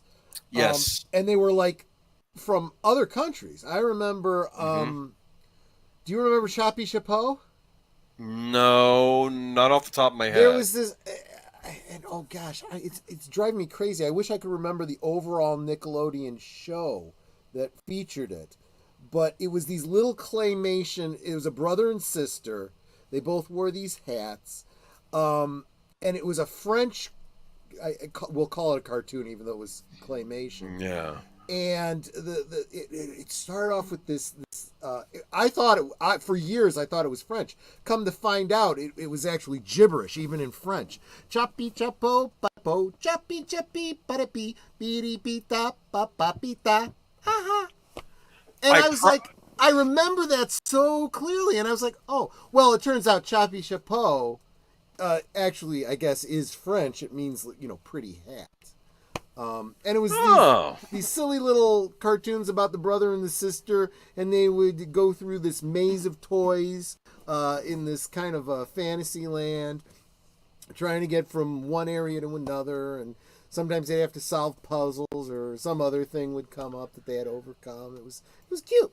It was cute. I'll have to look it up. I don't know if I watched that. I do remember one cartoon on there that I was obsessed with was called Mysterious Cities of Gold. Huh. I keep thinking as an 80s child that, I wasn't into He-Man or Transformers or even G.I. Joe. But I do remember sneaking, because I would watch old-fashioned cartoons like the ones on the Disney Channel, like the old Mickey Mouse and Donald shorts. But I do remember sneaking Mysterious Cities of Gold. And here's the weird thing about this show. Like your show you're mentioning, another French production. It was made in France, animated in Japan, but based on an American, Newbery Award-winning novel. This was the plot of the show, though. It starts out in Spain, and I think the Incan princess is being held captive by the Queen of Spain, but the conquistadors need her to find one of the 7 cities of gold, so they have to go over to Peru. And I think the main character, a kid named Esteban, I think he was raised by a priest, but the priest dies and says, "Look, go. Your father's over there in the New World. Go find him." So, and here's this. He gives him this mysterious little locket. Okay. That you realize is an Incan locket that has mysterious powers. I actually do remember that now that you describe it. Yes. I I just looked it up. Chappie Chapeau was one of the features on Pinwheel. So it was Pinwheel. I must have seen it. But you apparently don't pay attention when I'm waving to you. I can't see you. I got the light in my eyes. So I got to throw things at you? Well, you could. Don't make me spill the drink. Let's not get crazy. Throw them jelly babies. Right. Baby, open those. You got scissors. I do have scissors. Well, wait a minute. Is this one Anyway. of those hair opens? No, it's scissors. Anyway, yeah. I was fascinated by this series. For starters, this series, you know how like there had to be an educational quotient of a children's series, right? Yeah. Like they had to be educational. Absolutely. They made these little mini documentaries attached to the end of the episode that would explain something that was going on in the episode. So like there was one.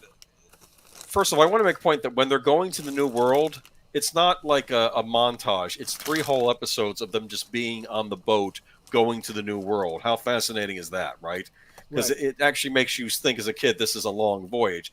But they actually go into details. Like there's one part there where they had to get through the Straits of Magellan, and they actually go into a historical thing about how horrible the Straits of Magellan were about trying to get around to the other side of the world. And of course, it wasn't until we created the Panama Canal where it became a lot easier to get from one side to the other. Remember the Panama Canal? That unfortunately we gave away, but yeah, don't even get another Carter screw up. But anyway, and now I think it's going to end up in the hands of China probably. So that's great. We paid for it. That's not getting started. Okay, that was a screw up. Nickelodeon cut the documentaries out of the Mysterious Cities of Gold at the end. Are you sure about that? I don't remember now if they were on or not. I did get the DVD set when it came out, and they were on that. And they're very good. They're actually very informative, and it tells you things. Even as an adult, I'd like to know these things, like the ceremony of when the of how the I want to say the Incan priests or whatever would cover themselves with gold dust and go into the water as part of the ceremony and things like that. But I mean, it's a kids show, and I don't know how fast and loose it play with history, but it was neat though, because there were certain scenes like.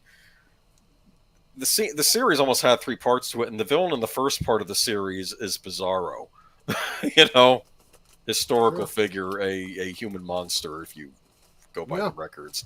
And he's one of the primary villains in the first part of the series, but they eventually go all over South America. They end up in the Aztec area later, because they're trying to find one of the Mysterious Cities of Gold. And apparently they finally discover one of the cities of gold at the end of the series.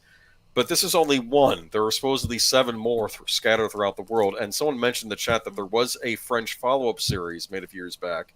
And I think this series follows the adventures of Esteban and company over in China, where there's another city of gold. And I don't know if that would tie into Chinese mythology or whatnot, but I don't know. I'm kind of curious if... where I wonder if they were going to go all over the world and find a different city of gold in different parts of the world. But I don't know if they've done a 3rd series. I have not seen the 2nd series, as it was never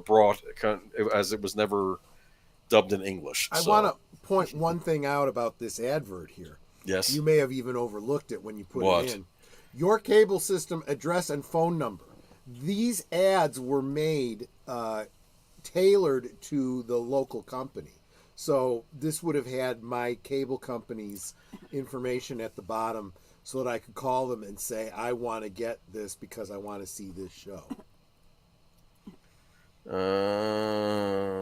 Yeah, well, that's how you get them, right? Exactly. It was marketing, absolutely. Nick at Night.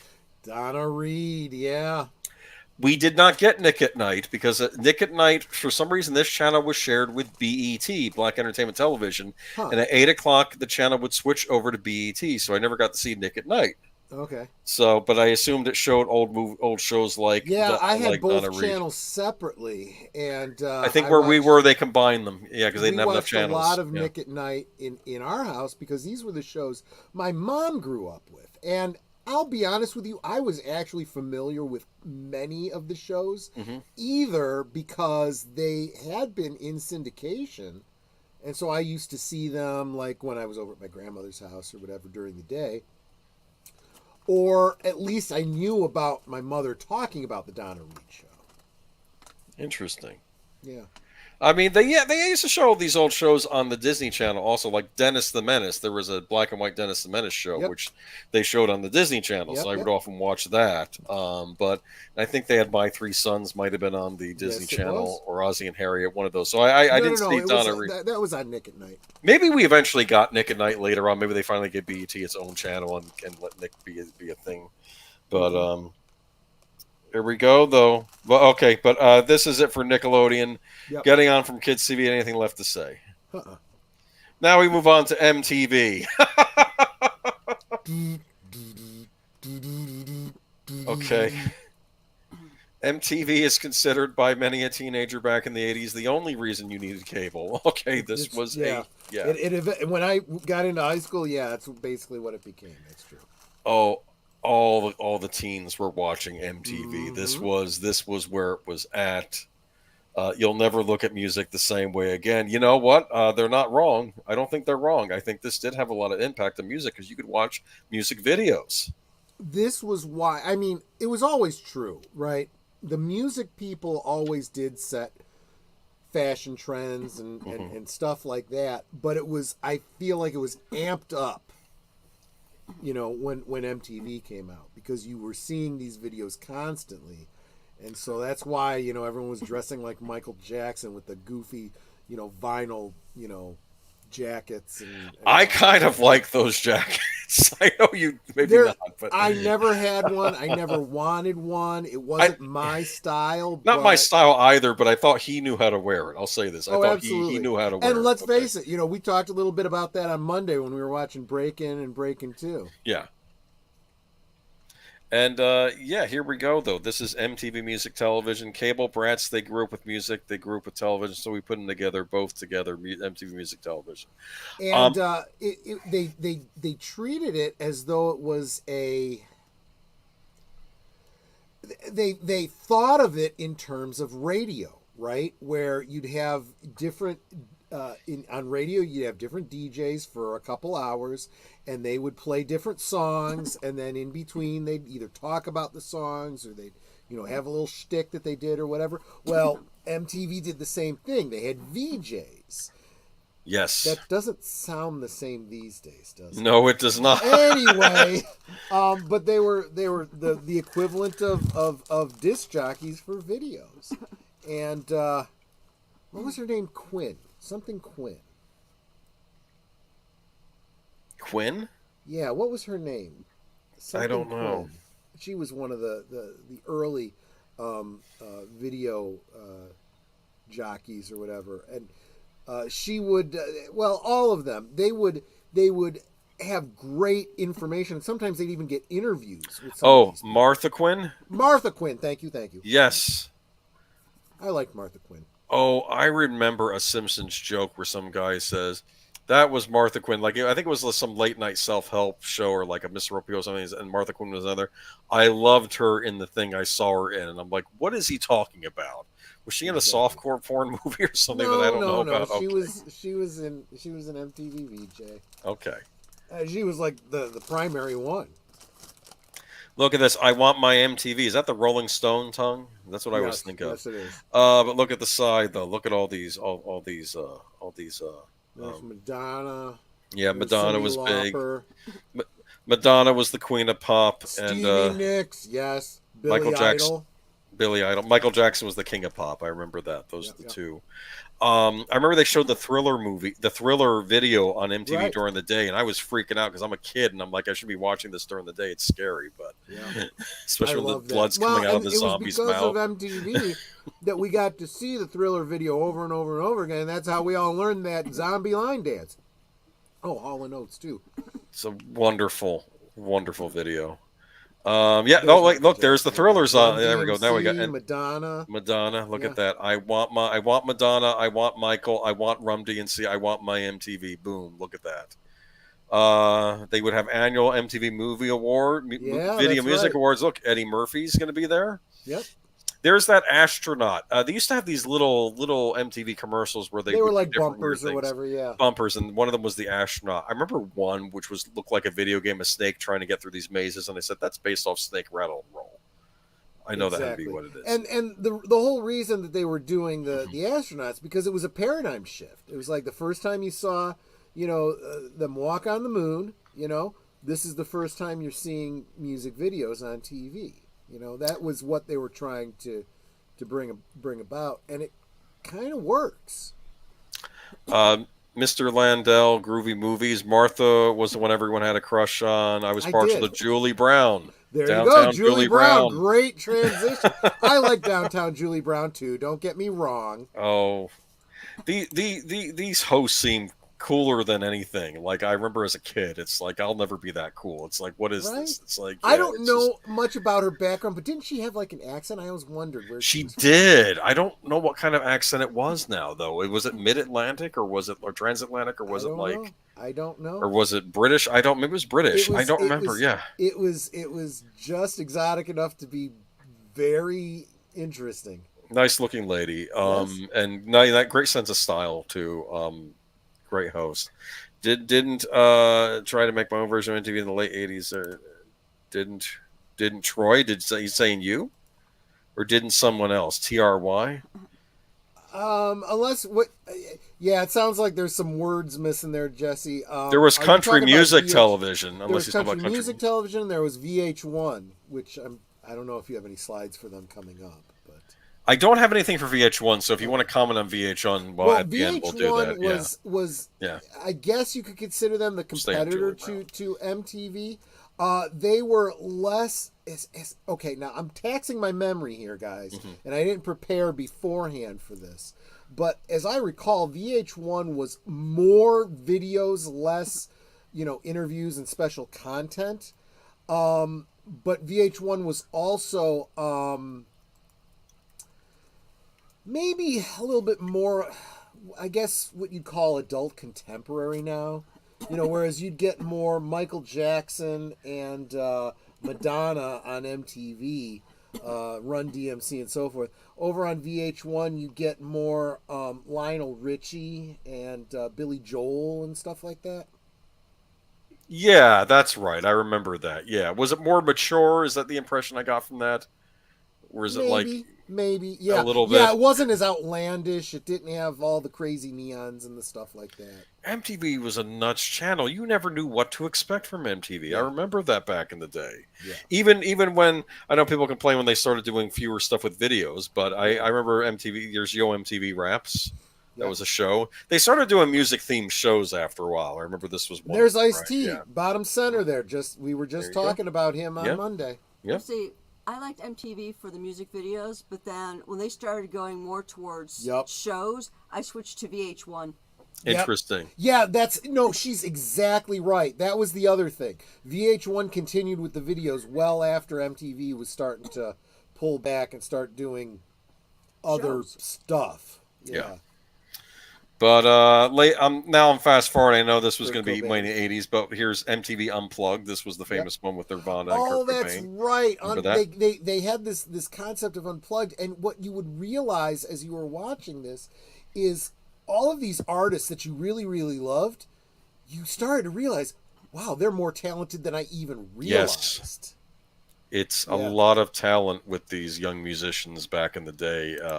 They knew how to play their instruments. They could perform. They could have performed in a club or through a huge audience. Michael had much more staying power with MTV than I did. I was out and spending more time on VH1 far sooner than that. But The Real World. I didn't even put a thing on that in here, but I remember The Real World. It was considered a pioneering show in the annals of reality television. I remember it was you take a bunch of young 20-somethings from various backgrounds, left, liberal, conservative, white, black, different things, and throw them in a house together. And the weird thing about that, though, I will say this, even though they clashed with each other in the house, if someone from the outside started messing with someone in the house, they would come to that person's defense. So I thought that was kind of interesting sometimes. Well, not with every kind of group, a statement on tribalism, isn't it? Maybe, yeah. Here we go. This was Jenny McCarthy. Remember her? This was Loveline. I remember all of Jenny McCarthy. So do I. Maybe I caught a peek at a certain issue of Playboy. I did definitely have a type. She was definitely my type. There's Carson Daly. What was the name of the show again? Something Request Live. No idea. Where people call in to request a song.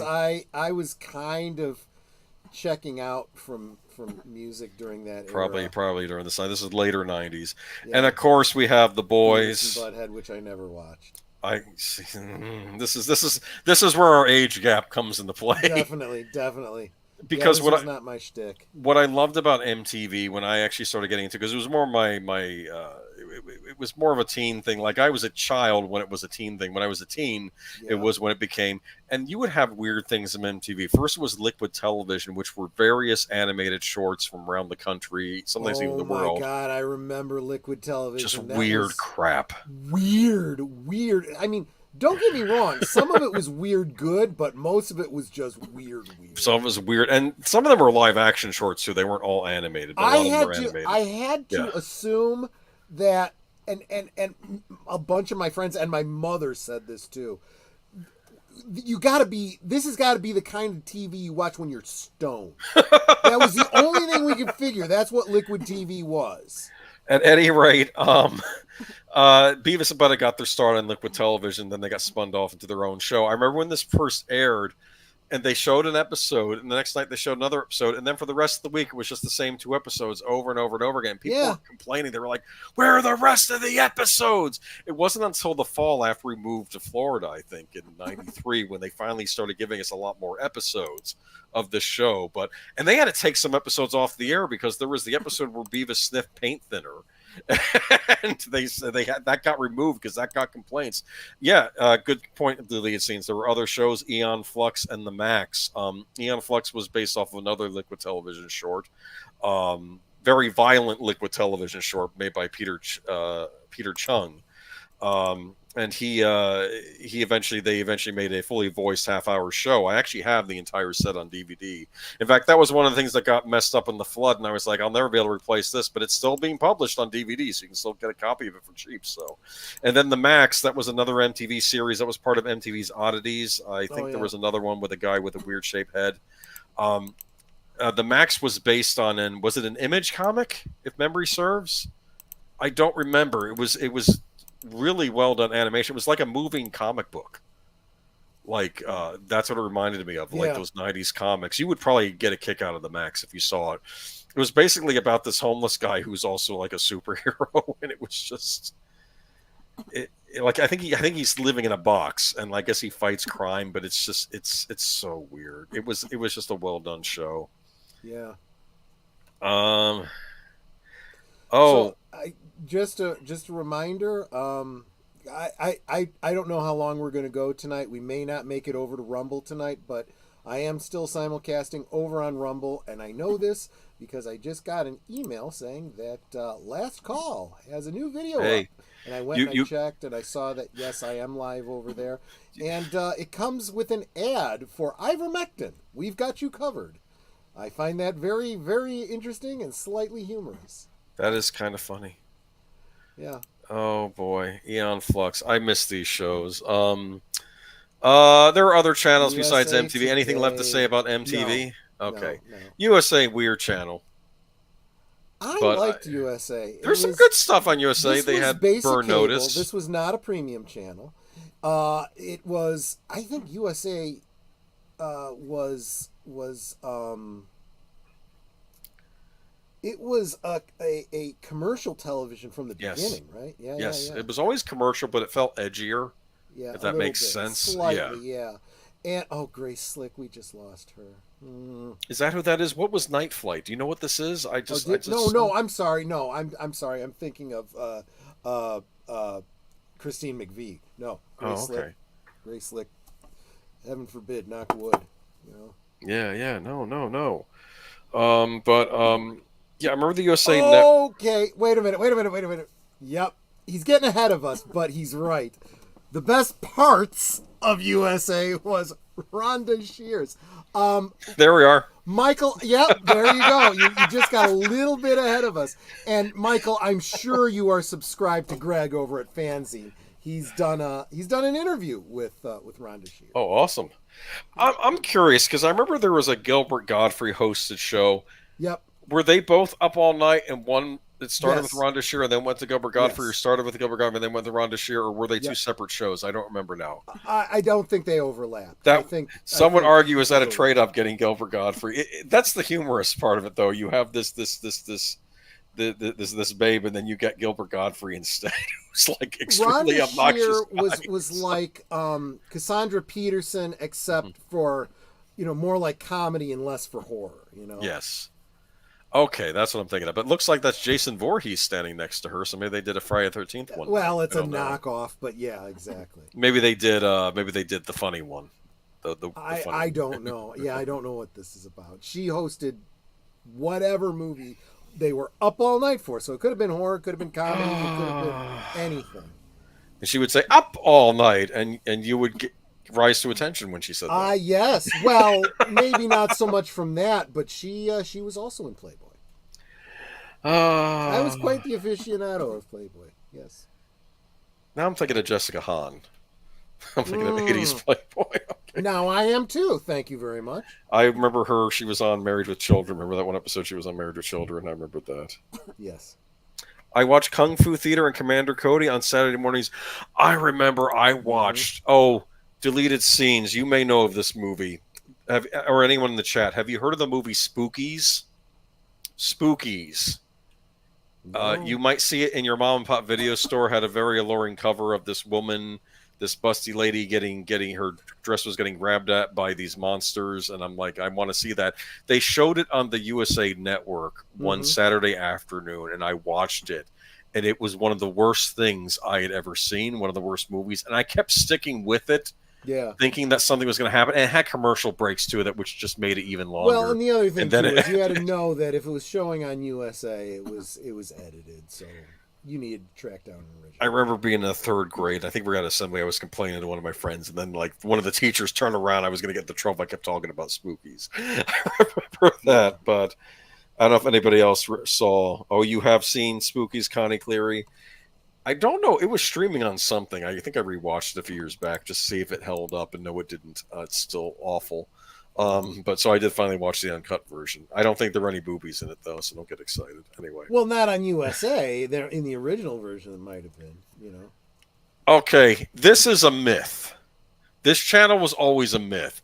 I always knew these existed, but not in my household. Even my dad maybe would have wanted to, but it's not going to get the approval. Playboy Television. What the heck was this? Do you know what this was? Yes, I absolutely what was do. On it? I thought you knew. Okay. I thought you knew. Okay, so we have been through basic cable. We have been through premium cable, HBO, Showtime, Cinemax, and so forth. We've even talked about pay-per-view, where you would, there was a get the latest WWF event or the exactly. WWF or right. something like and that. Yeah, I don't know, $10-$20 for Yes. that one show, right? Yes. It was like going to the theater without going to the theater, right? Playboy was like pay-per-view, but instead of getting one show, you got it unlocked for the night. What was on it? Nothing as interesting as you might be thinking. It couldn't have been hardcore, right? It was not probably hardcore. nudes. It was pretty. It was. If you think about what Playboy magazine was at the time, it'd be like a channel version of that, right? Yeah. You would get mostly, you'd have shows which would be as innocuous as shows about fashion and celebrities and stuff like that, interspersed with, you get about a half hour of girls in various stages of undress, water sprinklers or something, right? Yeah, and, kind of that stuff, sort of thing. Posing slowly with some nice looking ladies, like though. Yeah. Some classy, nice looking ladies. And then there would be some movies that you might see on Skinamax, but maybe a little bit more story oriented, right? But a little bit steamier than your average R-rated, but definitely not. Nothing hardcore, right? Yeah, exactly. Okay, it's but what you would expect from Playboy at the time. Okay, but maybe a good time. So you pay for it for one night. It'd be like a pay-per-view thing. Okay, that makes sense. Yeah. It's what you might do. And why do I know this? Because one night, Netter and I, just to see what it was, and we didn't end up watching it very long. It's like, this is nice, I guess. I'm expecting they had an interview with Norman Mailer or something on there in between. I don't know. That would have been. See, that was probably the one downside to the Playboy Channel, was they could have done that where they were like, this week, every night they might have featured an interview with somebody, and they didn't do that. And that would have been a great way to draw someone in. And, I wanted to see that Norman Mailer interview, so I better, rent it for the night. Kids, go to bed, because I'm afraid of what you might see in front of it and behind it, right? Oh, that was on tomorrow night. Oh, darn. Oh, well. I'll watch what's on. Exactly. Retro Blasting has a thing. By the 90s, it was okay. Julie Ashton and some other woman doing a show called Night Calls. I remember Night Calls. This rings a bell to me, too. Maybe it was mentioned in the Taking magazine. calls of people wanting them to talk them through various acts. I don't think that word is blocked in my chat, Michael, just saying. With their partners and themselves. Oh, you say gross. I say, interesting. Now I want to know. What's that line from Firefly? I could stand to hear more. This is reminding me of the episode of Nip Tuck where the more straight-laced doctor was actually calling a sex line because I guess he was going through something, and he got Kathleen Turner on the other line, but it's our modern Kathleen Turner, not the one from the 80s, so wow. With her very deep voice. I don't know. Yeah, I was going to say Kathleen Turner's voice is... she's not bad. She's just drawn that way. I know, but anyway.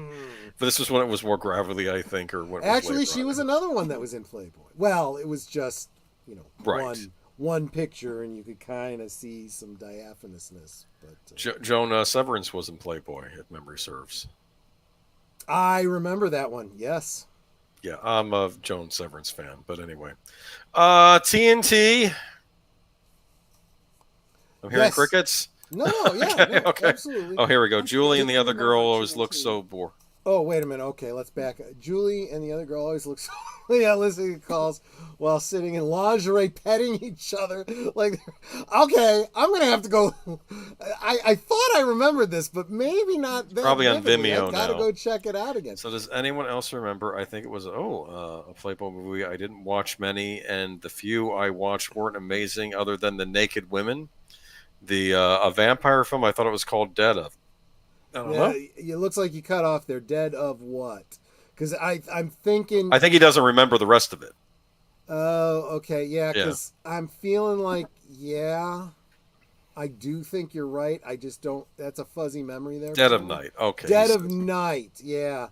Yeah, there was a number of Playboy movies, one or two of which we might have on our shelf over there. But I can't find anywhere under that name. Likely I watched it now. I would realize if it was... Yeah, I mean, that was it. Unfortunately, those movies were not always the best. And they, and they were shot with like Vaseline over the camera lens. I mean, I don't know. Seriously, that soft focus stuff was real big on the Playboy Channel. Oh my goodness. I remember watching TNT for Godzilla movies and the big announcement of the Cartoon Network. Oh, that's interesting. Yeah. I remember, I think it was TNT that would always do the Bond marathons, the James Bond marathons around Thanksgiving. Remember one commercial where you see this woman talking with this other lady on the phone, and I think you just see her mouth, and she's saying, I just want a nice guy. He doesn't even have to be a good kisser. And then she's like, actually, you know what I want? I want Bond, James Bond. Oh, nice. They were showing the Bond marathon. Speaking of Bond, as I'm sitting here drinking my drink, I am still, and I'm guessing Michael might still be listening out of one ear. Still am planning that James Bond retrospective, Boomer. Yes. I have on my shelf, unopened, Quina Lillet Blanc, and Gordon's. I am going to make myself a Vesper Martini as close as described. I'll shake it. I'll do the whole thing with the lemon and everything. And I will also make one my regular way with Cokie Americano and London Bombay Sapphire, and I will do a comparison on the stream and tell you guys what I think once and for all, and see if it's an improvement or if it's a destroying the martini. Yeah. This is Monster Vision with Joe Bob Briggs. This was every Saturday night. He was young. Yeah, now he's older. He's on Shudder now. Actually, I met him. Wow. I met him once. He was doing something. He was doing a movie hosting thing at a movie. I think he was touring with his book at a local community college, and I asked him about the movie Face Off because I said, "Did I see you in Face Off?" And he says, "Yes." He says, "John Woo always told him I have to put you in one of my movies," and he finally did. He's the torturer. He's the one that wants to torture Nicolas Cage in the prison. Yeah. Remember, he has a very brief scene. That's where he is. But yeah, Joe Bob Briggs, big fan of this show. He would show heavily edited versions of horror movies. You had to, yeah. And he would explain things like at the beginning, like when he was going to show The Omen, he said, "You get one priest on a stick." That's right. And then of course every so often Patrick Troughton, the second Doctor, in fact. That's right. And every so often he'd read a letter live on air. And it was always it was this Catholic lady complaining about him saying, "Dear Mr. Turner, why do you have this man on your channel?" He mentioned something about priests on a stick, and Joe Bob says, "I get letters from two groups, Catholics and Baptists." That's what he says, and he says the Baptists keep wanting to save me, and I keep telling them I'm a Baptist. I've already been saved, and it's like, exactly. But Christian he was Delorme, Vinyl Revival. Welcome, and please, everyone, make sure you are subscribed to him and everyone else that you see here in the chat. And honestly, I don't know the answer to this. Do you, Boomer? I know that Elvira, like Svengoolie and so many others, started out local. Yes. So she wasn't nationwide until cable. Right. But then I don't know who was carrying her on cable. I don't remember. I keep wanting to say I saw her on something, but I don't know what it was.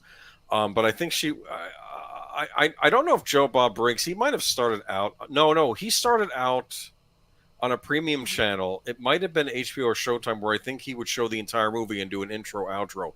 He was known for writing columns in newspapers. He would write reviews in newspapers. And Feminists is another group. That was another group that would come after him, Feminists, for liking these slasher movies and saying these are oppressive to women. How dare you, comment on these, And it's like, I don't know. He's funny. His favorite movie, I think, is Texas Chainsaw Massacre. Though he did give a lot of props to Night of the Living Dead. He said, like when he was doing a cover to the remake, and he talked about the intro. He talked about how the original was made, the black and white one. Sure. He's saying the modern horror movie was born. He says, big fan of Saw, but I don't know, Night of the Living Dead up there. Yeah, so, exactly. Great horror movie host, and he would always have a lovely mail lady come in to bring him the mail, and of course, it was always an attractive lady that did that. Turner Classic Movies. Michael probably knows this channel.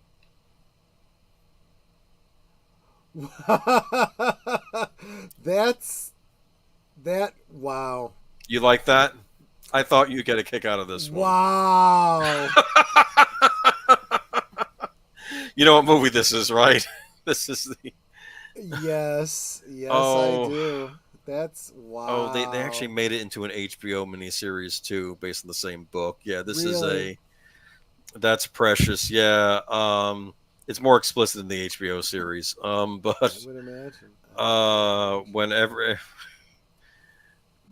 when everything includes her husband, that's classic. Oh, yikes! Come on. Yeah. Oh. It's a woman's name. I remember the title of that. Yeah, but that's okay. But yeah, Turner Classic Movies. I have to say, before we got rid of the satellite, I realized that Turner Classic Movies was probably the true gem of cable, because the ability to watch all of these classic movies all the time, that was TCM. Never heard of it. I only watch Russ Meyer films. You know that, yes. Yes, exactly right. Mrs. Miniver. Exactly Not Mrs. Miniver. It was a different movie. What the heck was that name of that movie? Why am I so bad? It had the no wire hangers lady in it, which I don't even want to say that because that's kind of mean. But oh, that one was Mommy Dearest. That was Mommy Dearest, but it's about the actress. Who was the actress that? Not Faye Dunaway, the one who she was playing. Forget it. I'm brain dead right now. This is what happens when you get older. I'll be drooling in 10 years, I'm sure. Okay, so anyway. I'll be drooling by the end of this stream. Let's be honest. I'm well into this martini. What the heck? It was a woman's name. That was the title of the movie. I don't remember. Mildred Pierce. Thank you, Retroplastic. Mildred Pierce, that's what it was. With Joan Crawford. Good movie, actually. Crawford, yes. And I'll tell you what, Faye Dunaway did an incredible job playing her. She did on point. That's an early Showtime memory. They had Mommy Dearest, and my sister forced me to watch it with her. And it's like, this is an abusive movie to children. It's funny watching Roger. Actually, don't even watch this. Just read Roger Ebert's review of Mommy Dearest. Exactly. It's like, and it's just terrible. My favorite scene from Mommy Dearest, though, is that, why can't you love me the same way any stranger on the street would? And then she goes, because I'm not one of your fans. And then they get into the choking fight. And it's just, yeah, exactly. Oh, no more that wire is a hangers. Classic film, though. That is a classic film.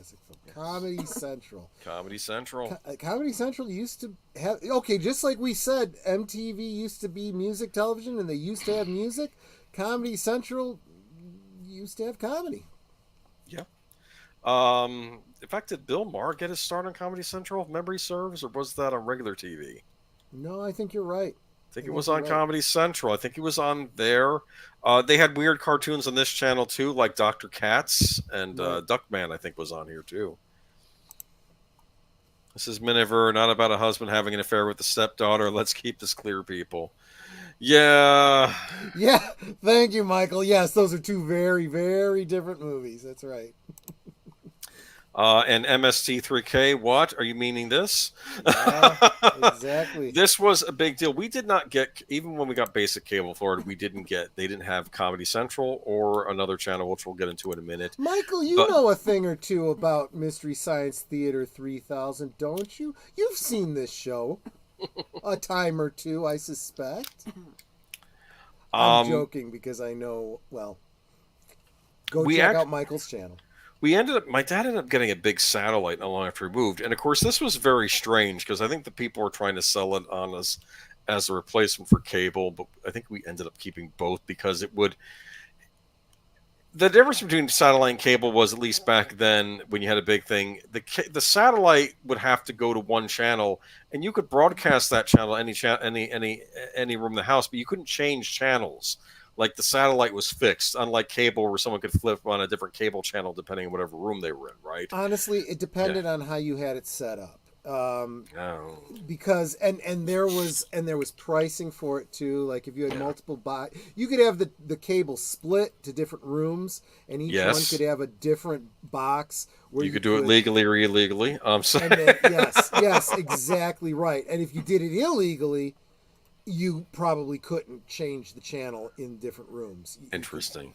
You could only watch whatever was being watched in the main room. Yes, I walked by those exact roads multiple times in my studio. Huge fan of this show back in the day. This, in my opinion, they would show repeats, but then they would show the new episode or a full episode on every Saturday night. And this, in my opinion, was the replacement for Doctor Who. Doctor Who used to be my Saturday night show, and then it disappeared on me. I think MST3K was the replacement in the 90s. A lot of fun. That's Joel there. He was later replaced by Mike, and you have the Tom Servo and Crow and Gypsy. Yep. And I remember one episode where Gypsy actually came into the theater with them and was trying to make jokes, but they weren't landing. I don't know if you saw that episode. No. Like you saw her silhouette to the left. I didn't watch it regularly. I really watched it because funny show. Because the movie they were doing was one I really wanted to see, and I wanted to see lampooned. And and I've looked at these guys. I mean, like, look, the dude on the right is clearly a gumball machine and so forth. Yes. I look at the dude on the left and I'm like, is that 2 oil pans put together? What is that? Might have been. It looked like he constructed that out of parts on because he was stuck on a satellite in Exactly. space by these mad scientists on Earth, Dr. Forrester and TV's Frank. And kids could watch this show though. Like a lot of kids would write in letters to the show too, and they were always hoping that when are the mad scientists going to let them down, you know? But it was a fun show. And I remember my favorite episode, I think, was High School Big Shot. I don't know if anyone remembers that. You know, this was a 1950s movie. This is obviously on the B reel because I heard in the 1950s you'd see your main feature and they throw a B picture on after it. Mm-hmm. This was terrible. It was like a high school noir film. Yeah. And it's all about this nerdy kid in high school that, you know, wants to impress the girl you know, he ends up writing her paper for her, but then the teacher catches him and then he loses his scholarship and he doesn't know what to do. But then he finds out that at the dock he works at, I think he keeps paperwork at a dock he works at, and then he overhears the fact that a heroin shipment is coming through and that they're going to pay for it with like over $1 million. And he's like, we can go steal the money and then I'll get the girl. And of course things go horribly wrong, right? Yeah, exactly. But it was this 1950s movie, and just the cutting jabs they do at the guy in the movie is just, Gypsy is a flashlight on a pair of child seats. Crow is a plastic bowling pin split in half under a I see dish it and now. lacrosse set on top. They are child car seats. Yeah, okay. Well, that's I funny. swear it looked like oil pans to me, but I get that.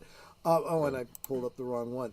But yeah, I think you're right. I get the idea that you're stuck on this satellite. You're going to you're going to create friends for yourself. I just feel like if this was a different kind of show, instead of making robots to help him lampoon bad movies, you'd think he'd have made like a Senentucci or something. We're at the midnight mark. Did you want to switch over? We only got like 5 or 6 more slides. I don't think it's why don't we just wrap it up then? All right.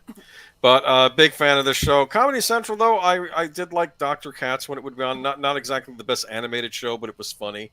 There was a great line on Dr. Katz where where like one of his patients is talking to him, and he goes, "Women don't like the Three Stooges. Do you know why women don't like the Three Stooges?" And he says, "No, because they're not funny. That's why women don't like the Three Stooges." Oh my God! Like all these neurotic patients. Like the one guy says, I was trying to run a comedy routine with this director, and he says, "Don't be shticky." And I said, "You know what that translates to me? Don't be shticky Jew." And it's like, I hate the Jews. That's what he's saying to me, this director. And it's just, I loved it. I loved it. Okay, so we have Cartoon Network. Look at this. Oh yeah, here's another one where they used to actually play cartoons. Okay, wait. Go back to the Three Stooges. Uh-huh. I used to always cringe whenever one of the two, I'm calling them sidekicks, would get hurt by Mo. Yeah. Yes. Mo was just an abusive. Abusive. Yes. And it's like, this isn't funny. This is some guy beating up his brothers, supposedly for a laugh, and I didn't think that was funny. I just thought it was abuse. That's the rough thing too, because they did get hurt pretty bad. Yeah, and they got paid crap for it too. Yeah, they did. I want to say that it was just, I guess if you're a young boy, you find that funny. Because young boys do stupid things. I used to play this game called, I remember on one trip, the guys were playing this game called Knuckles. Do you know what Knuckles is? Yeah. Is this with the cards? With the cards, yeah, I remember yes. that. Yeah. So here, pick a card. If it's coal or fire. If it's fire, you get the card scraped across your hand real hard. So like hopefully it shreds some skin. If it's coal, then they take the pack of cards and they bang your knuckles with the cards. Yep. And I'm thinking, is this a game that you can win? Not yeah, really. There's no upside here. Here we go. The Cartoon Network. Look at this. You got actual cartoons on the Cartoon Network. I think I got angry one time when they were doing Toonami or not Toonami, Adult Swim, and I think some guy were some asshats were playing Saved by the Bell reruns, and I'm like, that's not a cartoon. Take that off of there, please. That's not a cartoon. Exactly. Cartoon Network, though, big deal back in the day. A lot of exclusive cartoons on it, though. We had Powerpuff Girls. That's Johnny Bravo. What's the one in the bottom to me, right? Johnny Bravo will always be Greg Brady. Is that who played him? No. Oh, never mind. Okay. Greg, on the Brady Bunch, there was an episode where Greg was being set up to be, one of those prefab type singers. He got a record deal and everything. He was going to be the new Johnny Bravo. Oh. And it was a character basically, and he didn't get to do any of his own music, and it was all, and when he quit, they just gave it to somebody else, and that's Johnny Bravo to me, and that predates this character. I gotcha. Thank you, Jesse Garhardo. The Growing Adventures of Billy and Mandy show. Gotcha. Knuckles was a distraction for. Is that where our generation got it from? Was from The Great Escape? Maybe. This was a lot of exclusive cartoons on this show. You had Samurai Jack, which was my favorite. Really great cartoon. They used to have these little vignettes too that they would do in between breaks. Like there was the Powerpuff Girls versus the Legion of Doom from Super Friends. Did you ever see that one? I did not. I need to send you that clip, because basically it's like when they save the day. I think Aquaman says, "You three are." I think Wonder Woman says, "You three are developing into quite the superheroes," and one of them goes, "Someday we'll be as developed as you." And I think it's like a comment on Wonder Woman's breasts, basically. Oh my gosh! The good old days. But great channel. Yes, back when your superheroes were allowed to be attractive. Of course, deleted scenes mentioned Adult Swim. This is where they would have the more adult oriented cartoons like Venture Brothers, which is a brilliant comedy series that is. I'm trying to even think of what it's riffing on. I want to say it's like a lot of 1960s era stuff. Like it's not like Johnny Quest inspired, but they're not. It's not the Johnny Quest family though. But it's clearly taking a cue from that and a lot of other things from the 60s, like the 60s boy adventure stories. It's just I'm not doing it justice. You just have to watch it. It's hilarious. And there were other Adult Swim cartoons. There was Aqua Team Hunger Force. I remember that one. Space Ghost Coast to Coast. I've seen that once. Netta refers to it as devil fries. Okay. Yeah. Also, Toonami. Let's not forget about Toonami, the Toonami block, until they started showing Spider-Man movies. Why did they? See, that's stupid. Were they cartoon Spider-Man movies, or were they live action? Because believe it or not, the Toonami block, it wasn't all anime sometimes. I think they did show Batman the Animated Series during the Toonami block when they got rights to that. But a lot of it was anime. I watched a lot of Sailor Moon on the Toonami block. Gundam Wing, that was a big deal for me when that was on Toonami. Because I just found it fascinating that you have this very long anime series about the future, but it was very political. Political in the fact that there are factions in the future and you're deciding whose side you're on and what, and you know what I mean? And it's kind of like Game of Thrones in that respect. I was very into that show. Turned out the villains was an organization called the Romefeller Foundation on that show, which I assume was a stand-in for the Rockefeller Foundation. So that's not exactly. It's not all that surprising anyway. A lot of good stuff on there. To this question? Who played Space Ghost Coast to Coast? I used to know this. I want to say Adam West, but I could be wrong. Was Adam West involved at least? That would make sense. Yeah. Harvey Birdman.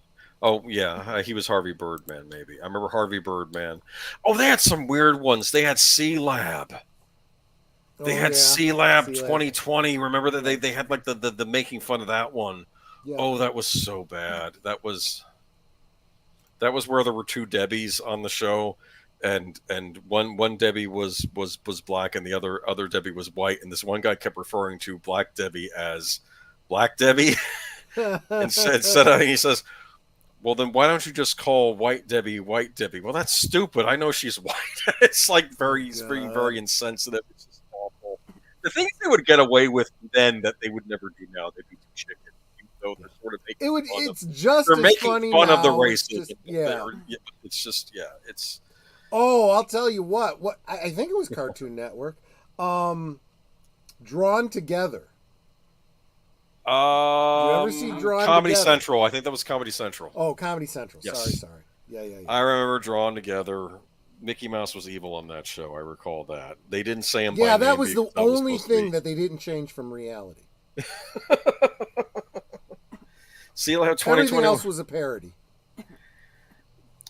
Could have been the only revised abridged comedy series ever aired. Yeah, because I think they were just using the old cells or whatever from the old show or whatever, the old clips.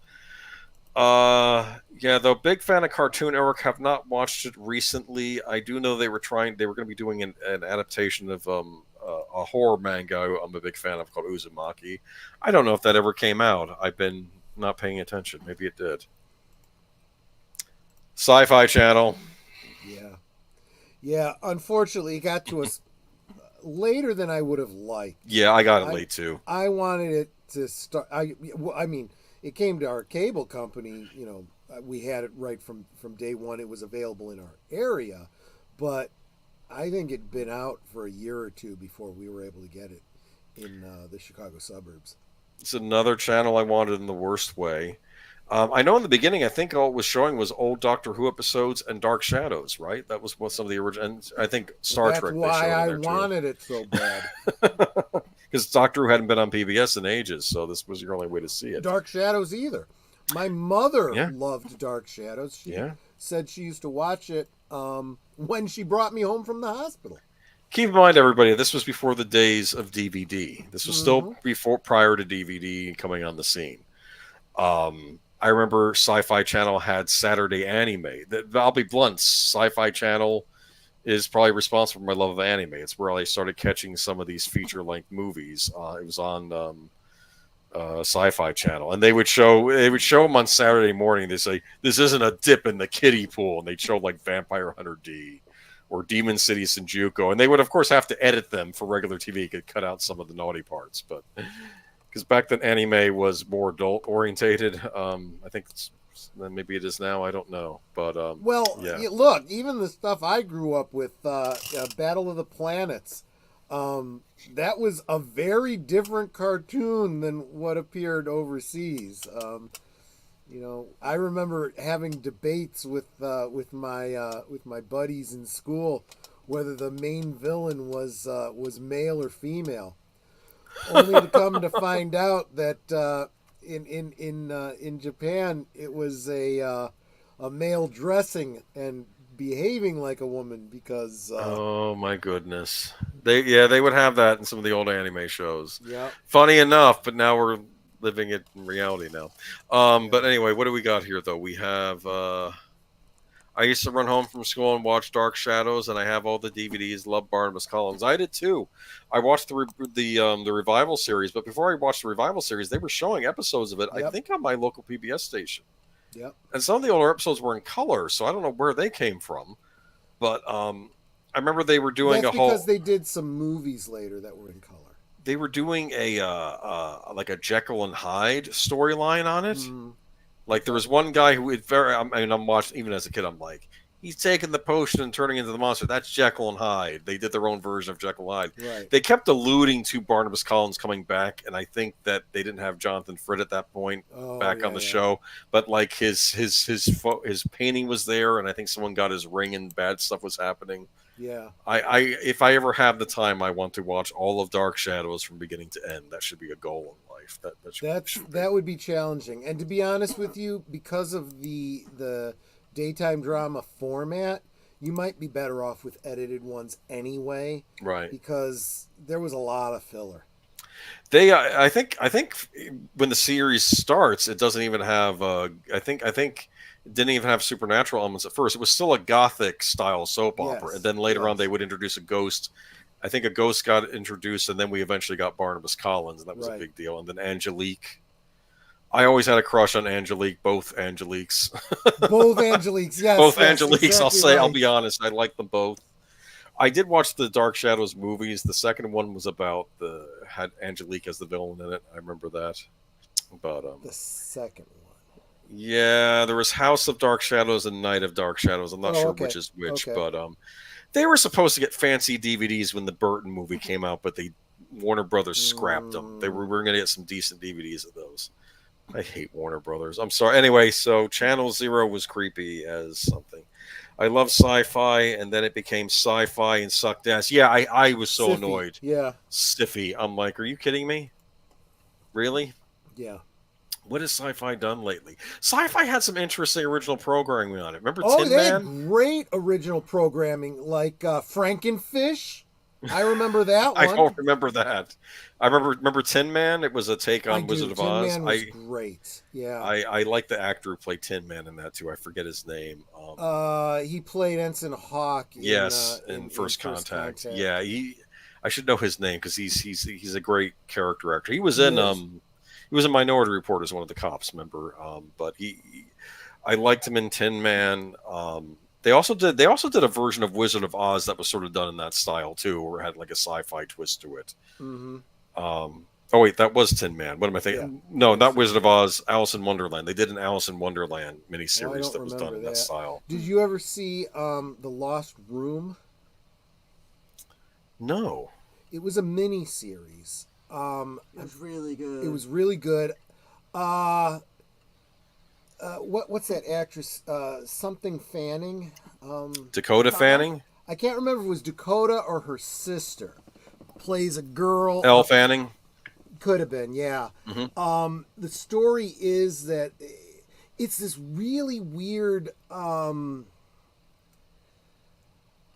quite Twin Peaks, not quite Lovecraftian kind of thing, where a bunch of people have gotten these artifacts. They're everyday objects, but they have weird supernatural quirks to them. And when you bring one or more of these objects together, they do other really incredible things. And there's people trying to get a hold of them to gain power. And there's like a cult of people trying to get as many of them together as possible. And what they do is they bring them all together at this motel, and they like hammer the things onto the door, and there's this big like supernatural explosion that literally rips the motel out of time and space. It exists in the real world. It exists in some sort of a limbo world, and anything. I think I saw a commercial for that. Yeah. Anything you now take to this lost room, the motel exists in the real world, but if you have certain objects, you could find the secret room that you can't actually get a key to otherwise. If you open the door, throw something into it, and close the door, when you open the door back up, whatever was inside is lost forever. It's gone somewhere. It's not in the room anymore. Well, something happens where his daughter is in the room and the door closes. And he can't get her. And so it looked like it was going to be it was a mini series, and it looked like it was going to be the introduction to a series. Mm-hmm. And the series never got picked up. Never materialized. Oh, well. And it's too bad because it looked really, really interesting. And, but a lot of people speculate that what happened to The Lost Room was instead of picking it up, they instead decided to go with Warehouse 13, which was a similar kind of concept, but not as well thought out, very much more simplistic and far more comedic and less dramatic. And I felt like if I had a choice, I wanted The Lost Room. There was Warehouse 13. There was Eureka.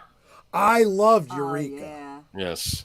In fact, we were just talking about the bloke that played the cafe owner in that just passed away recently. Yeah, he did. I remember him. He was also the Toy Man in Smallville. Yep. I also wanted to bring up, someone mentioned Stargate SG-1. I think that was a Sci-Fi Channel exclusive for a period. Stargate? Yeah, it was one of those... Sci-Fi started doing this thing where if you had a sci-fi show on network television that was popular, but they weren't going to keep it because of budgeting reasons, they'd buy up the rights to it and sometimes continue it. I want to say Stargate was either an HBO or a Showtime series, because I think the original series had more, like, there was like nudity on it, and then I think Sci-Fi bought it up. And I think they did the same thing with a show called Lex that started out as a mini series on, I think, Showtime. And then Sci-Fi made the Lex TV series. And that was a weird series. That was like New Who without the Doctor. That's how I always looked at that when I watched it. Just weird stuff on that show. I enjoyed it, but it was weird. Sci-Fi also had a show called, give me a second, Lost Girl. Do you remember that? Oh, yeah. Well, Lost Girl was actually a Canadian show that Sci-Fi picked up to syndicate here in the United States. And it was another one of those supernatural shows, kind of in the vein, no pun intended, of things like Buffy and Angel and Charmed and all that kind of stuff.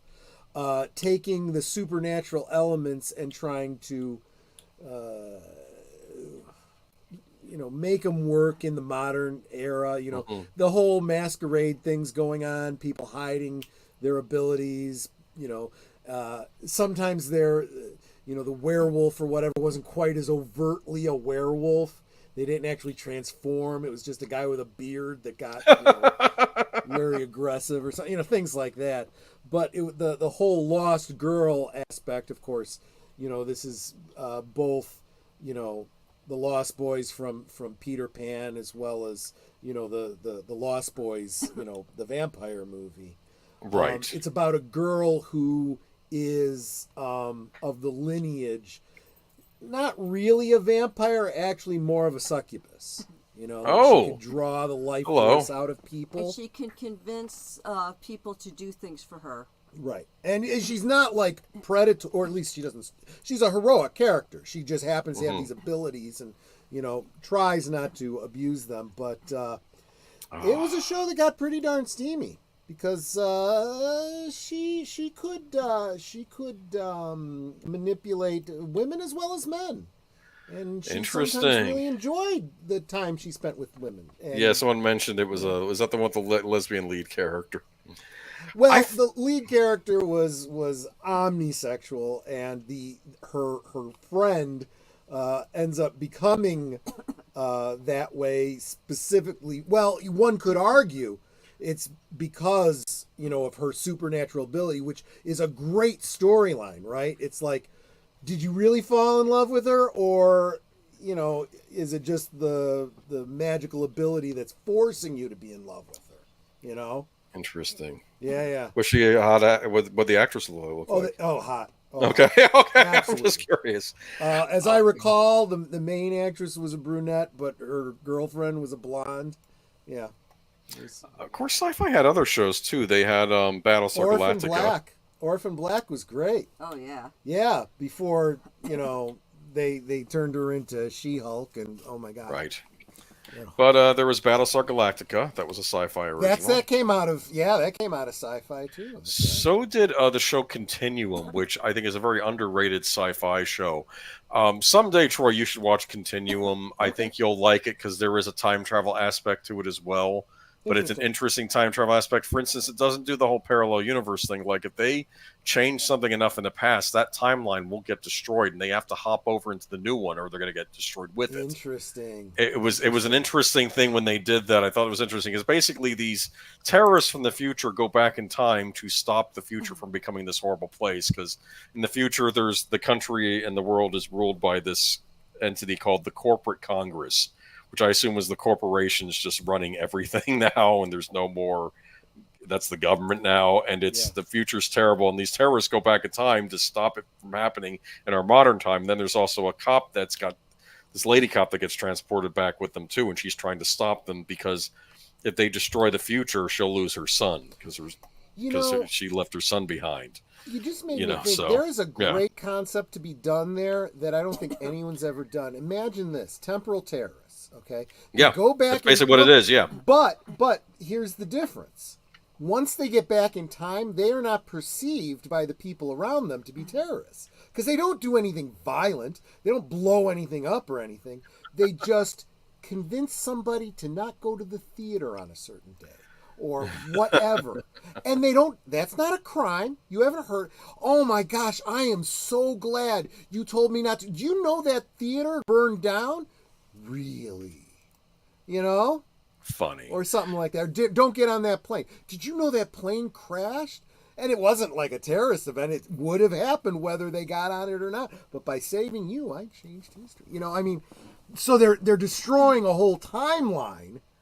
You know, but so from their point of view, it's terrorism. But from the modern day, just whatever. Doesn't affect me any. You didn't kill me. You didn't kill anyone I know. You know. Well, yeah, that's there's the future. That hasn't happened yet. I don't care. Well, from their perspective, yeah. But the thing is that you're also sympathetic with the lady cop, because here's the thing: she works for the system, and the system is bad, but she's more of an honorable character. Whereas these people are more damaged characters that are doing bad things in the past to stop a horrible future from happening, but you don't necessarily like them as people. So it's weird. Lexia Doe was in it. Remember, she was on what do you call it? Gene Roddenberry's Andromeda. Remember? Andromeda. She was no, the I Andromeda didn't actually ascendant. watch Andromeda. So What? No. Okay. She was also on, I think, Eureka as well, but she was one of the terrorist ladies. But okay. Yeah, but it was a good show. Rachel Nichols was the lead on it. I'm a big Rachel Nichols fan. I'll tell you, I get angry with certain actresses that didn't make it big in Hollywood because I think they were too pretty. But Rachel Nichols at least got her own show. Jesse's absolutely right. I don't think this relates to the Sci-Fi Channel specifically, but Quantum Leap was a great show. How did that remake end up doing? Don't know. Never watched a single episode of it. Was that another CBS show? I don't know. Paramount? Another Paramount screw up? It sounds like a Paramount screw up. Oh. I think Quantum Leap was NBC, wasn't it? No, but I meant the redo series. Oh, I don't know. The new one. Yeah, I don't know. No idea.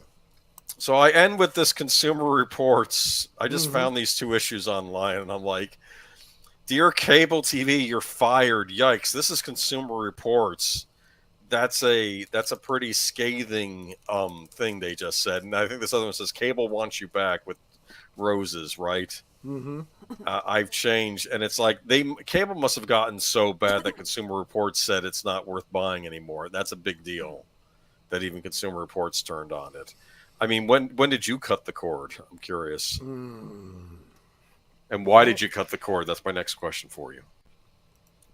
We switched over to, well, a lot of it was cost. It was it kept getting more expensive. Yeah, it was return on investment. That and the fact that I'd say 85% of the channels were sports. Yeah, we we're don't not watch sports watchers.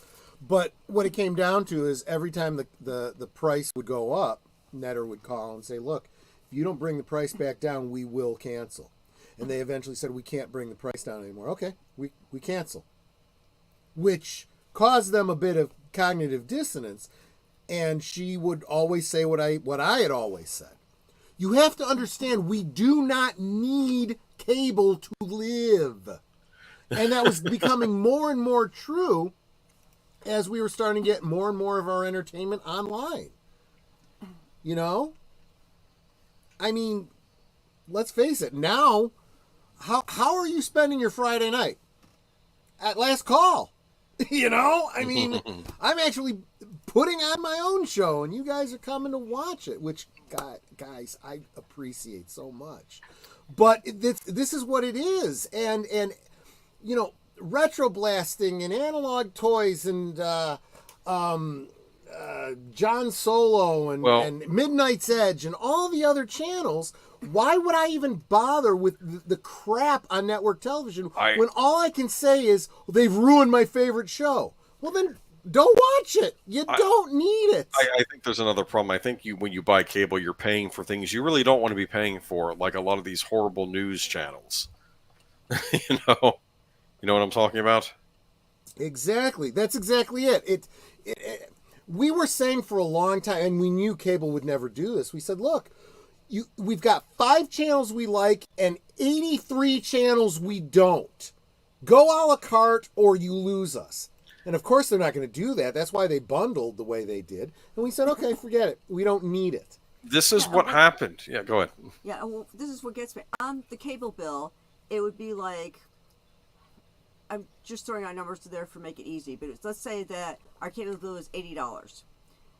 then when you look at like the taxes and all that, there'd actually be a line that said for sports, and that would be like, you know, like $8.95.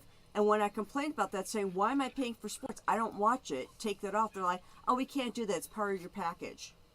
Yeah. Well, then change my package so that's not it. Well, there isn't any package that doesn't have sports. It's like, okay, bye.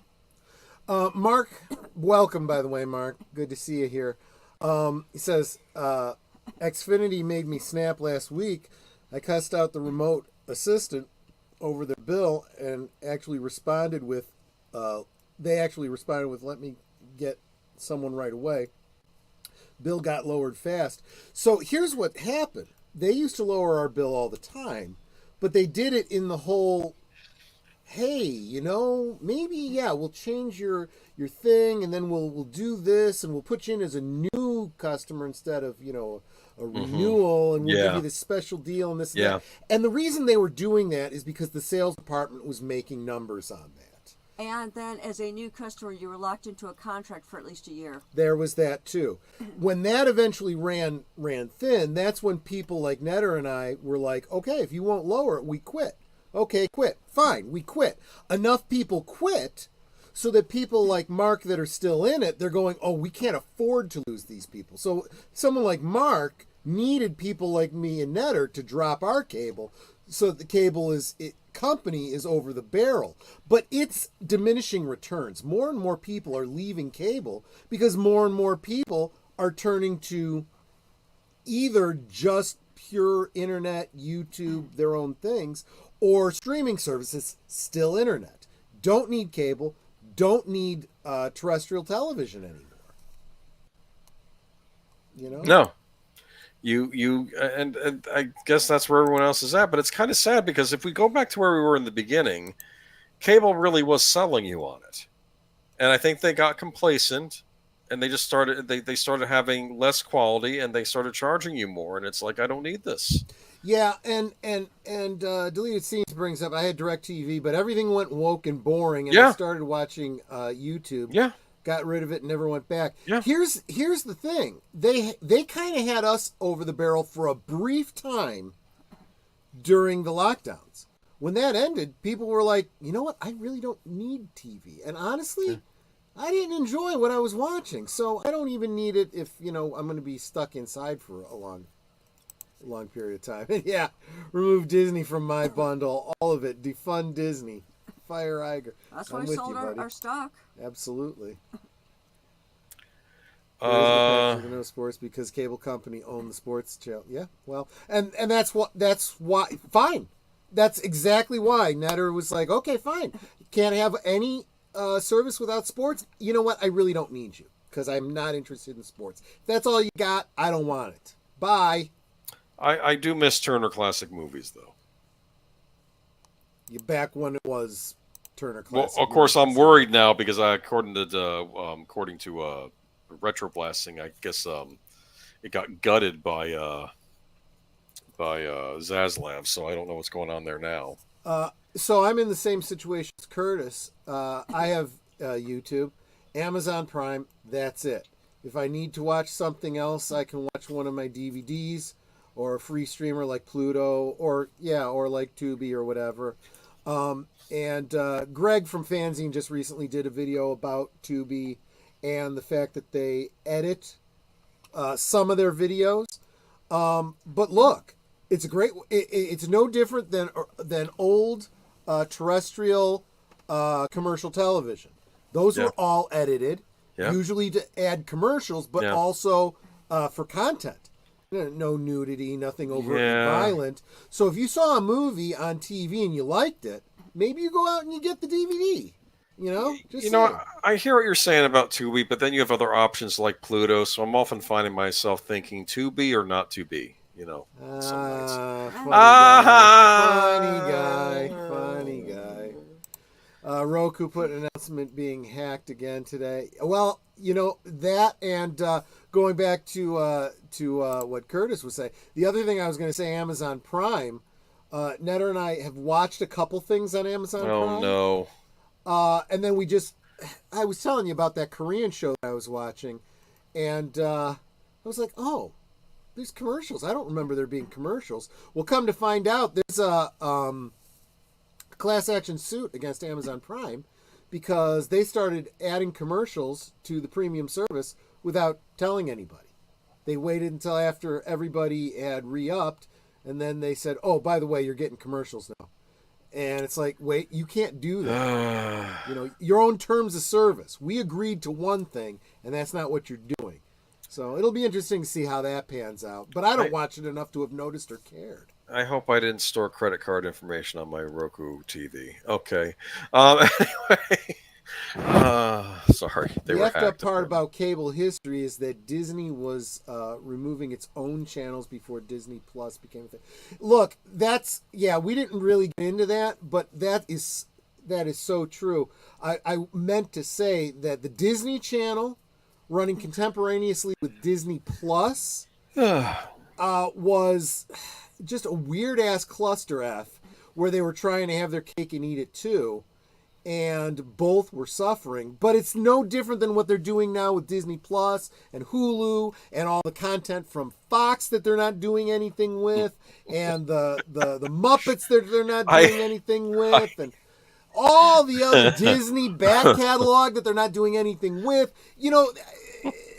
That professional weather guesser has both his thumbs in his ass. Do you remember early on Geeky Geezers how when I told you at one point there was HBO Go, HBO Max, I think HBO Plus. How long did that last?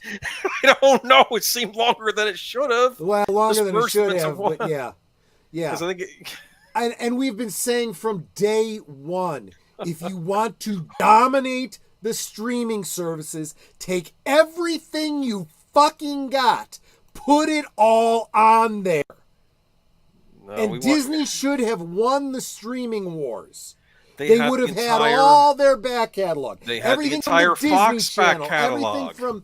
Every movie they'd ever done, every Wonderful World of Disney, all the Fox movies, all the cartoons from Marvel and all the Star Wars.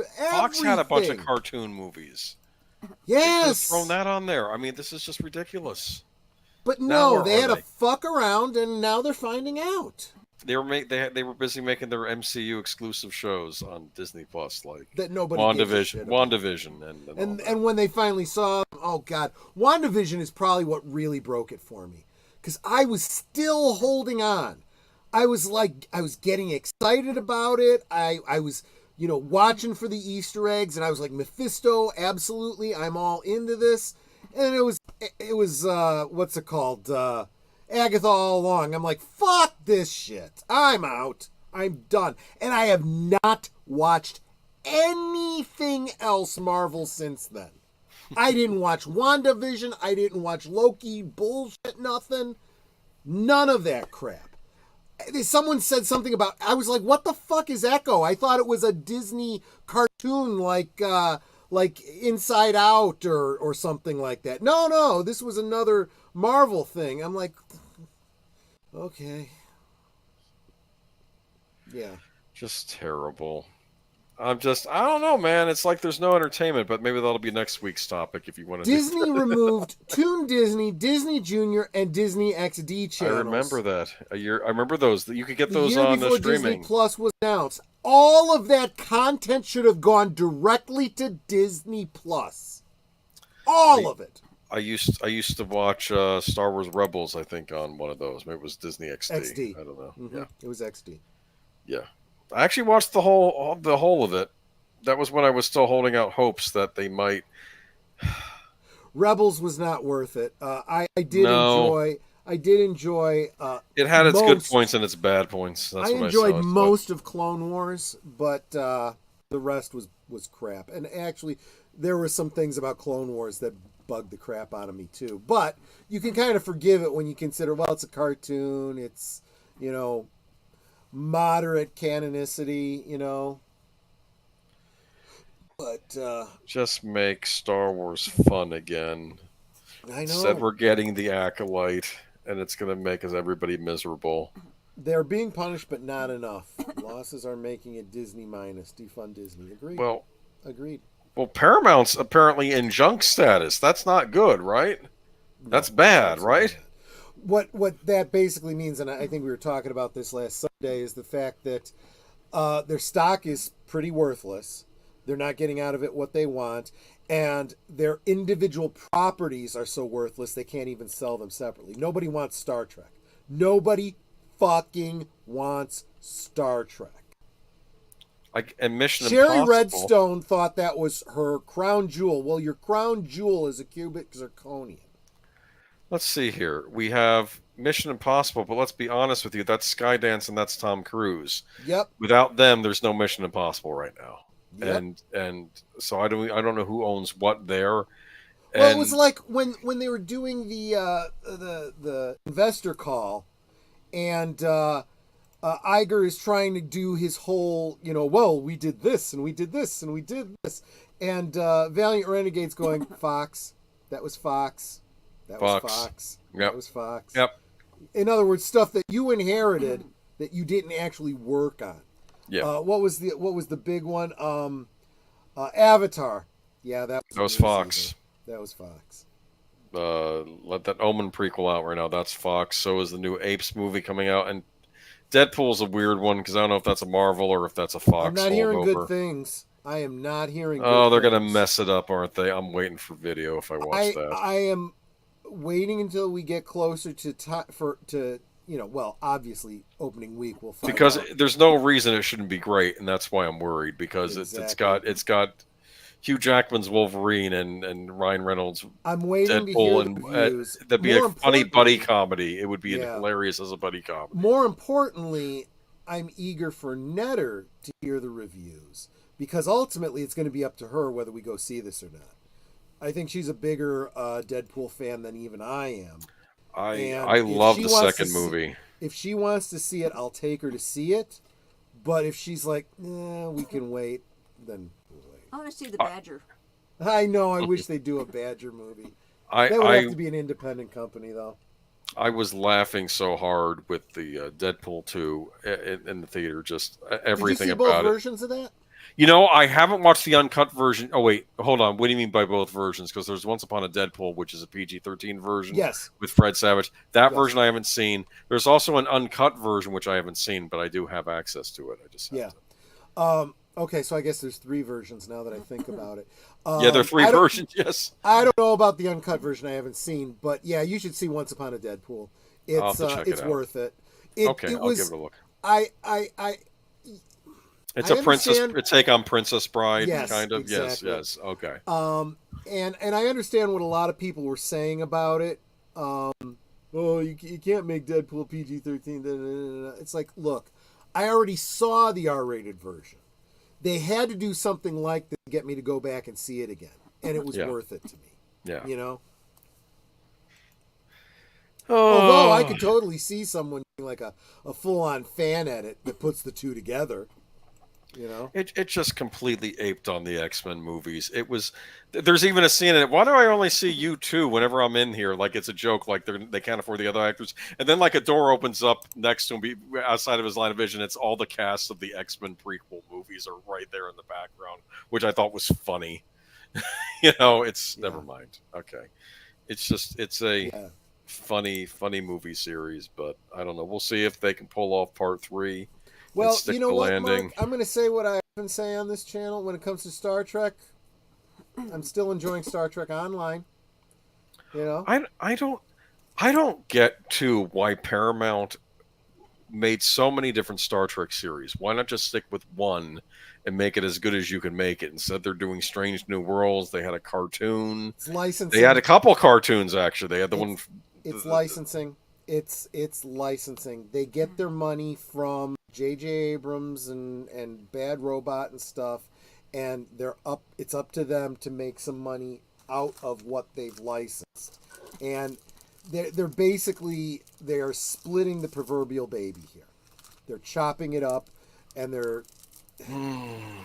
this has not been a wise move. What it really is it's killing the golden goose, right? The story of the golden goose, for those of you that don't know, is farmer realizes that one of his geese is laying golden eggs.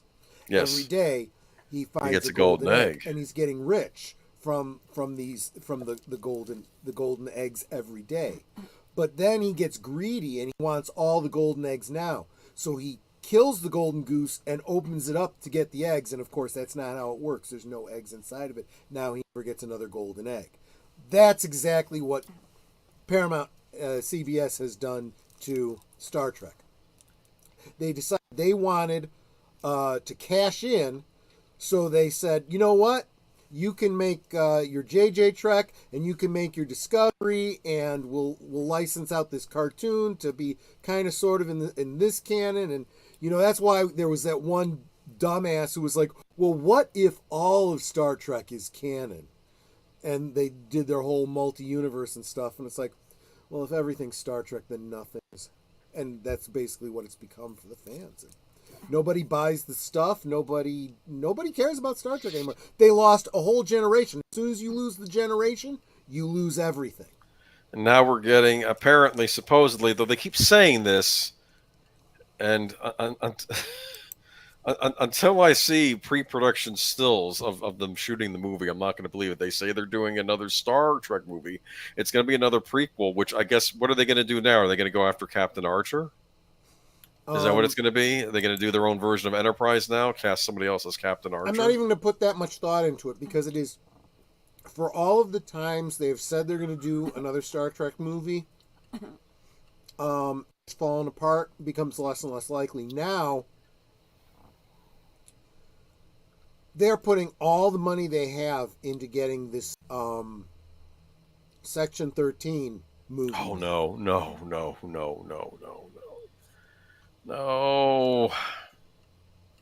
This is another one of those where it's... none of the fans, no one wants this. Nobody does. No one it's wants gonna this. Fail. But they've already filmed so much of it. That's why they canceled the series.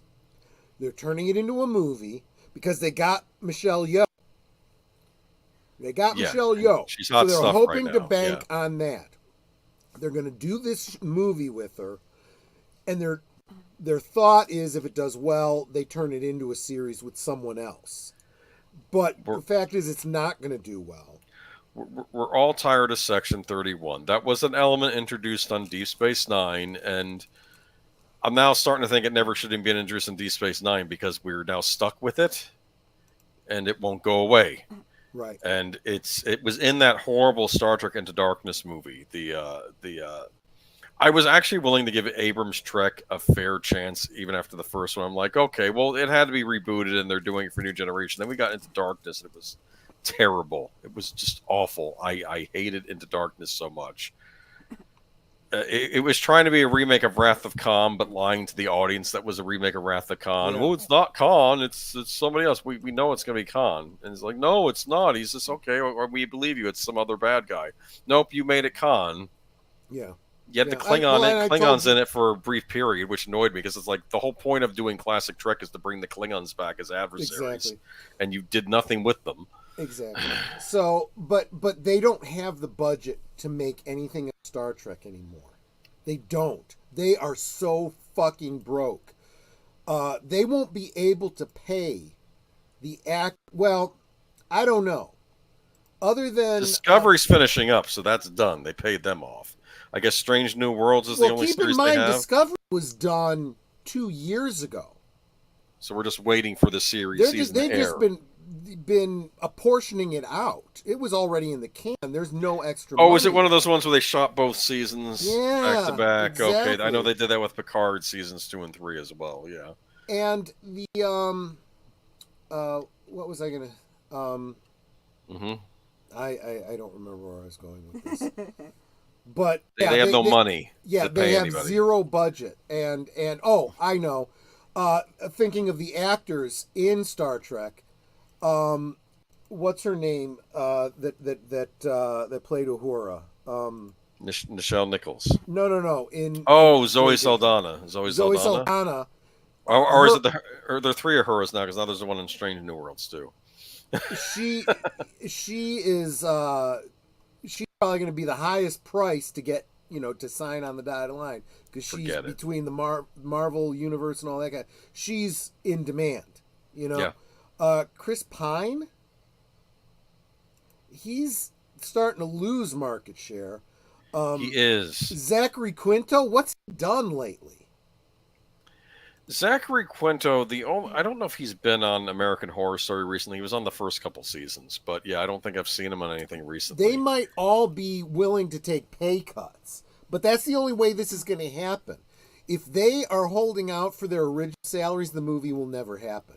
If they're hard up for cash and they need a role, they might take a pay cut. But they've now replaced actors, though, on Strange New Worlds. You have a new actor playing Kirk. You have another actor playing Uhura. You have another actor playing Spock. So what's canon and what isn't? None of this is making any sense anymore. They're all separate universes. So Kelvin timeline is not Discovery timeline, right? Which is a different thing from the original series. Yep. Good. Can I get original Star Trek back, where Romulus didn't blow up and they have they have cybernetic scientists on Romulus, which was mentioned on TNG. Yeah. That they deal with robotics too. The Romulans. There wasn't an anti-robot thing on Romulus. That's not a thing. Well, the worst part about it was that the Star Trek movie that retconned Star Trek, somehow going back to a certain date not only changes everything after that date, but somehow everything before it too. I've never seen a time travel movie that did that, but this one did. I was like, fuck it, I'm out. I'm done. I'm wanting. I know they were also toying with the idea of doing recasting the Next Generation crew and having a pass off with the Pine crew, which I don't want to see. Yeah, I don't care anymore. I don't. They don't know what they're doing anymore. But anyway, yeah, I think they forgot what TNG was. TNG was really a mystery show. What it was, they were science-based mysteries. That's how I always saw it. Later on. Yeah, I mean, they do other things on there too, but a lot of them, like Barkley seeing something in the transporter beam. Remember that episode?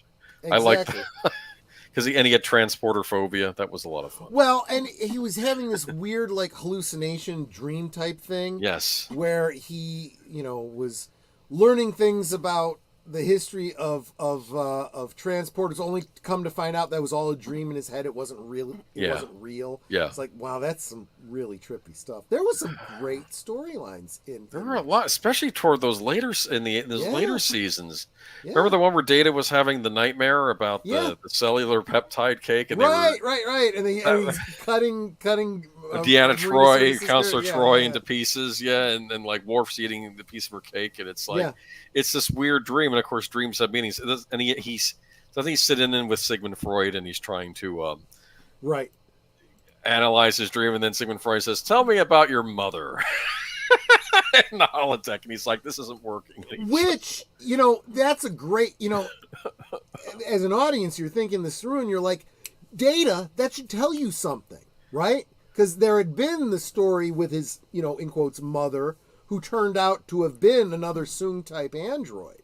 She had died, and Soong didn't want her to die. I remembered when she showed up again. That was a good episode. Yeah, there's a lot of good episodes of Star Trek. And but once if he had thought about that, then he would have gone, oh, maybe it's my father I should be thinking about.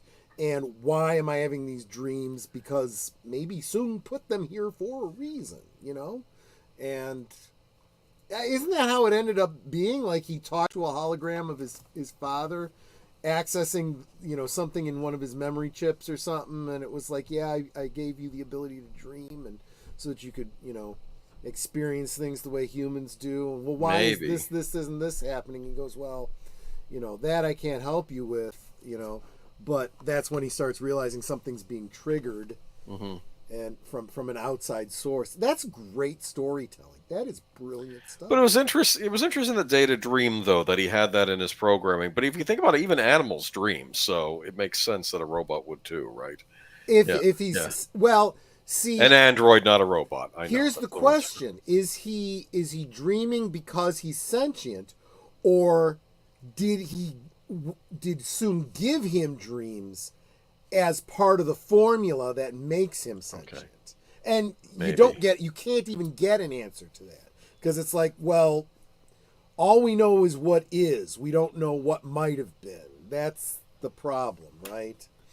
So, yeah, it's what this is probably what's most tragic is everything that's left on the table, everything that could have been. Yeah. We're getting weak sauce bullshit, canon breaking, franchise destroying writers. And a very, very expensive series. Yeah, throwing tons of money at something that's not making any friggin' money back. So don't tell me they're going to do another Star Trek movie. I'll believe it when it's actually in the fucking theaters losing money. Then I'll believe it's happening. I did want to kind of maybe I could bring it back around to cable real quick though. Do you remember Spike TV? I forgot all about Spike TV. This was the Maxim magazine style channel, but they had a commercial because they were showing Star Trek: The Next Generation on like this very guy orientated Maxim magazine style channel, and they had a commercial, and there were these two guys, and this one guy's looking at and on the screen there's a picture of one of the Klingon ladies, right? And he's looking at this. Wow. These TNG repeat ratings are through the charts. We're doing very well with these. And then the other guy says, hey, look at that. He says, yeah? Would you? Would I what? Would you? And he's like, no. And then it ends, it's like, I would. With the Klingon women. It's I thought that was funny. Absolutely because, right. I'm sure that conversation was had by many a Trekker. But yeah, okay. Yeah, I know a great deal about Prelude to Axanar, so Why don't they hire those people to make the Star Trek series? This is ridiculous. This could be a whole other discussion, and I would actually kind of like to do that discussion. Okay. Let's save that for another time. Yes, but getting late. Yeah, go look for Prelude to Axanar on YouTube. The Axanar channel has some other fan films that are related to it that are worth checking out. They have just finished principal photography on the last thing that they're doing. Whether or not they get around to doing the friggin' DVDs and all that kind of stuff that we're supposed to get, I don't know. But great work, great writing, problematic people involved. That don't play well with others. So that's always a reality to deal with in business. I mean, I don't care how good a writer, how good a director, how good an actor, producer you are. If you can't work with companies, sorry. And especially when you're dealing with something that's that has IP holders, you can't go off and do your own thing. So it's a big problem, but it's another example of, you should have found a way to settle and do the thing and make something that the fans would have liked, and they never did. And all they did was they literally. I mean, I think that's going to be Alec Peters' biggest revenge, I suppose, is that. Okay, fine. You took me to court and you did all this, and you've literally destroyed your whole franchise. Congratulations. Heads need to roll over Paramount. I don't know why people don't get fired. I just don't understand this. I don't either. But you could say the same thing about the entire industry. Just like the cable industry, which, is no more. Or it soon will be no more. Yeah. So. All right, so I hope you guys enjoyed this trip down memory lane. Huh? Yeah. It looks like we probably could have gone over to make a Rumble exclusive, but I didn't know we were going to go this long. It's okay. Next time.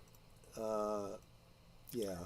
Well, Mark, the thing is there was some stuff to get, all the patches and the script and all that kind of stuff. I got all of that stuff. I got the Prelude to Axanar, and I got the soundtrack. The soundtrack's actually really good. And what's interesting, you could see this as a negative and ghoulish, and it's kind of bad business practice. I think it's actually quite brilliant. He has been unable. It's taken him this long to get anything else made for Axanar, and he's still working on some stuff. In the meantime, he's still been creating merchandise related to it that people have been, interested in and selling it. he's kind of keeping the whole shtick alive. Take that for what it's worth. I got one of their D6 model kits. Kind of glad about that. It's a Klingon thing. I like that kind of stuff. Anyway, we'll talk about Axanar some other time. But it's a very touchy subject because, like I said, that whole thing is still going, and I know people that are in the community that are walking very, very thin tightropes. So I gotta be careful with what I do and don't say, on my channel, just in all good taste, But everyone's kind of crashing out, and I totally understand. That's why we call it last call. We are wrapping up here, and you don't have to go home, but you can't stay here. Yes. So let's go through it real quick. Tomorrow later tonight for some of you guys. Tomorrow, one sleep from now. Tomorrow night on Netter's Network, 9 Central, 10 Eastern. What'll we be watching, Netter, on your network? Something with dead in the title. Dawn of the Dead, the remake. Better than you remember. It's worth it. Yeah. Actually, I will say this for that Dawn of the Dead remake. There was a very cool special feature on the DVD, which was like a live news broadcast, and I think it had a couple of actors in it from a couple of Babylon 5 alums. The guy who played the doctor on Babylon 5, he was the reporter as they're showing clips of the zombie. And I think Bruce Boxleitner plays the voice of the president when he's talking about the whole zombie thing going on. Interesting. But there was so I don't know though, but I'm a stickler for the original. I'm not gonna lie. Yep. But I know a lot of people love the remake too, so it's fine. Sunday. In fact, I'll say this though: without that remake, we never would have gotten Land of the Dead, which was the George Romero movie, because Universal put that out later on. Yep. So let's see. Sunday, 3 Central. Jedi Bill and deleted scenes. Thank you. I'm getting tired. Western Cinema Presents. I don't know what movie they're I might be able to find out for you. Hold on. I believe it is going to be The Return of Sabata. Okay. Which is Lee Van Cleef. I've always meant to watch those. I'm gonna have to check those out someday. I'm a big fan of spaghetti westerns, and I'm a big fan of Lee Van Cleef, so that should go hand in hand. Spaghetti. I want some spaghetti now. And then, of course, Unscripted. Again, don't know what the topic is. It's called Falling Stars. That could be about much of Hollywood. Actually, with some of Hollywood, they never rose. Well, that's true, too. I feel like we've had a bunch of movie stars pushed on us that really have not earned the spot. But maybe I'm just an old man. I don't know. Okay. And then that leads, of course, into Geeky Geezers. What's going on Geeky Geezers? Bunch of BS. Hold on. Let me think about this. I always forget when you get to me. Some movie announcements. We mentioned the Star Trek movie. Of course, I don't know if we have anything more to say that we haven't said. Possible remake. Last Ronin, TMNT movie official, which that piques my interest. Some BS over there at Ubisoft. More gaming related crap, yelling at the audience. And I think a bunch of I don't know. Did I send a Babylon 5 update, or did we scrap that? I don't remember. J. Michael says that's still.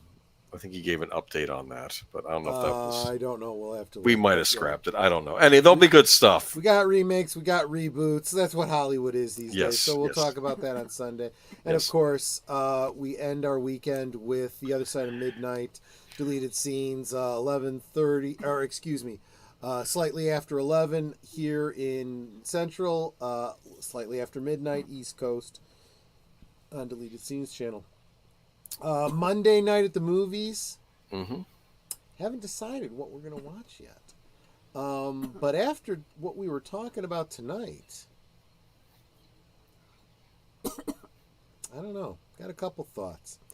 Part of Should me be is the first movie you saw on cable, maybe. No, I don't know. well, no, I don't want to do that because I think Deleted Scenes just did Firefox recently. Oh, I see. Okay. I think because I'm kind of thinking about another double feature. I'm kind of this is because not only of the cable that we were talking about and the advert you sent me, but also the Canon from a week from what was it last week? I'm kind of thinking about doing another double feature, 10 and Bolero. Okay. Oh, 10. That's right, with Bo Derek. And Bolero. with Bo Derek. With Bo Derek. Lots of Bo Derek. So there you go. A lot more Bo Derek in the second movie, yes. And that leads us then into Tuesday, which is live from Sparkwood and 21, right? Yep.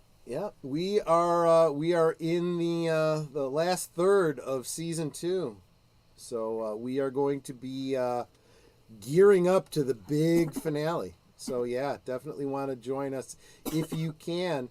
7:30 Central, 9:30 Eastern on Tuesday. Thursday. Who is your guest on Thursday Things, Netter? Dad Man Walking 55. Dad Man Walking 55. Great upcoming channel.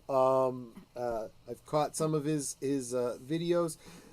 Definitely he is a great supporter on the social medias. So that will be a lot of fun on Thursday. And that brings us around next Friday, which I don't think I have decided yet, but Boomer and I will talk about it this weekend. We'll figure out. Yeah, we toyed with an idea before on Deleted Scenes channel, but we'll see if you still want to do that. All right. It was prior to the stream starting. Well, you can remind me as soon as we get back into the green room and we say our goodbyes. Sure thing. But there you go, everyone. That is the stream for tonight. Boomer, did I miss anything or anything you wanted to say before we end? No, I think I'm good. Just tune in to subscribe to all of us and tune in. Absolutely. Netter, last words, and then you want to take us out? Certainly. Of course, I always say make sure that you are sub to every member of the panel as well as everyone in the chat. And if you think you're sub, please go back and double check that you're still sub because YouTube sucks. And with that said, we can talk amongst ourselves and that's all well, good, and fun, but it is so much more fun when you guys are joining us in the chat and you're dropping your comments, questions, trivia, being goofy, whatever it may be. And it doesn't feel like we're separated by miles or continents in some cases. It feels like we're all hanging out in the same room, enjoying each other's company and having a great time. And you guys, you know you're not just our friends, you are our family. Yeah. And, you know, we love you guys. We really do. It's really great to see you guys here on all of our shows, and just talking amongst yourselves, encouraging us, encouraging the chat. It's just so wonderful to see you guys here. And I really hope that we will definitely, well, I can't word today. Words are hard. Yeah, words are hard. I really hope that we will see you tomorrow night on my channel for, what movies again? The Dawn of the Dead. Dawn of the Dead. I just got Dead, and I keep wanting to say for that Walking Dead Dead movie, yeah. Yeah, because Maria yesterday had mentioned Walking Dead, so right. I have Walking Dead in my head now. Right. I didn't mean to rhyme there. But it's just so great to see you guys. I hope that we will see you tomorrow on my channel. And until then, good night and God bless. Yeah, thanks everyone. Do all the YouTube things. Hit the like on the way out. If you're here in the future, definitely drop a comment. Check out the description below. Come to the Discord if you want to chit chat. During the week. Check out the MeWe group. It's a great place to keep up with the weekly schedule that we've just gone over.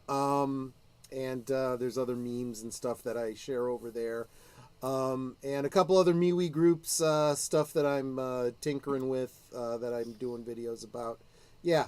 So anyway, guys, you take care, and we'll see you on the next one. Bye-bye. Bye-bye. Good night, ladies. Good night, sir. Hit it, sweetheart.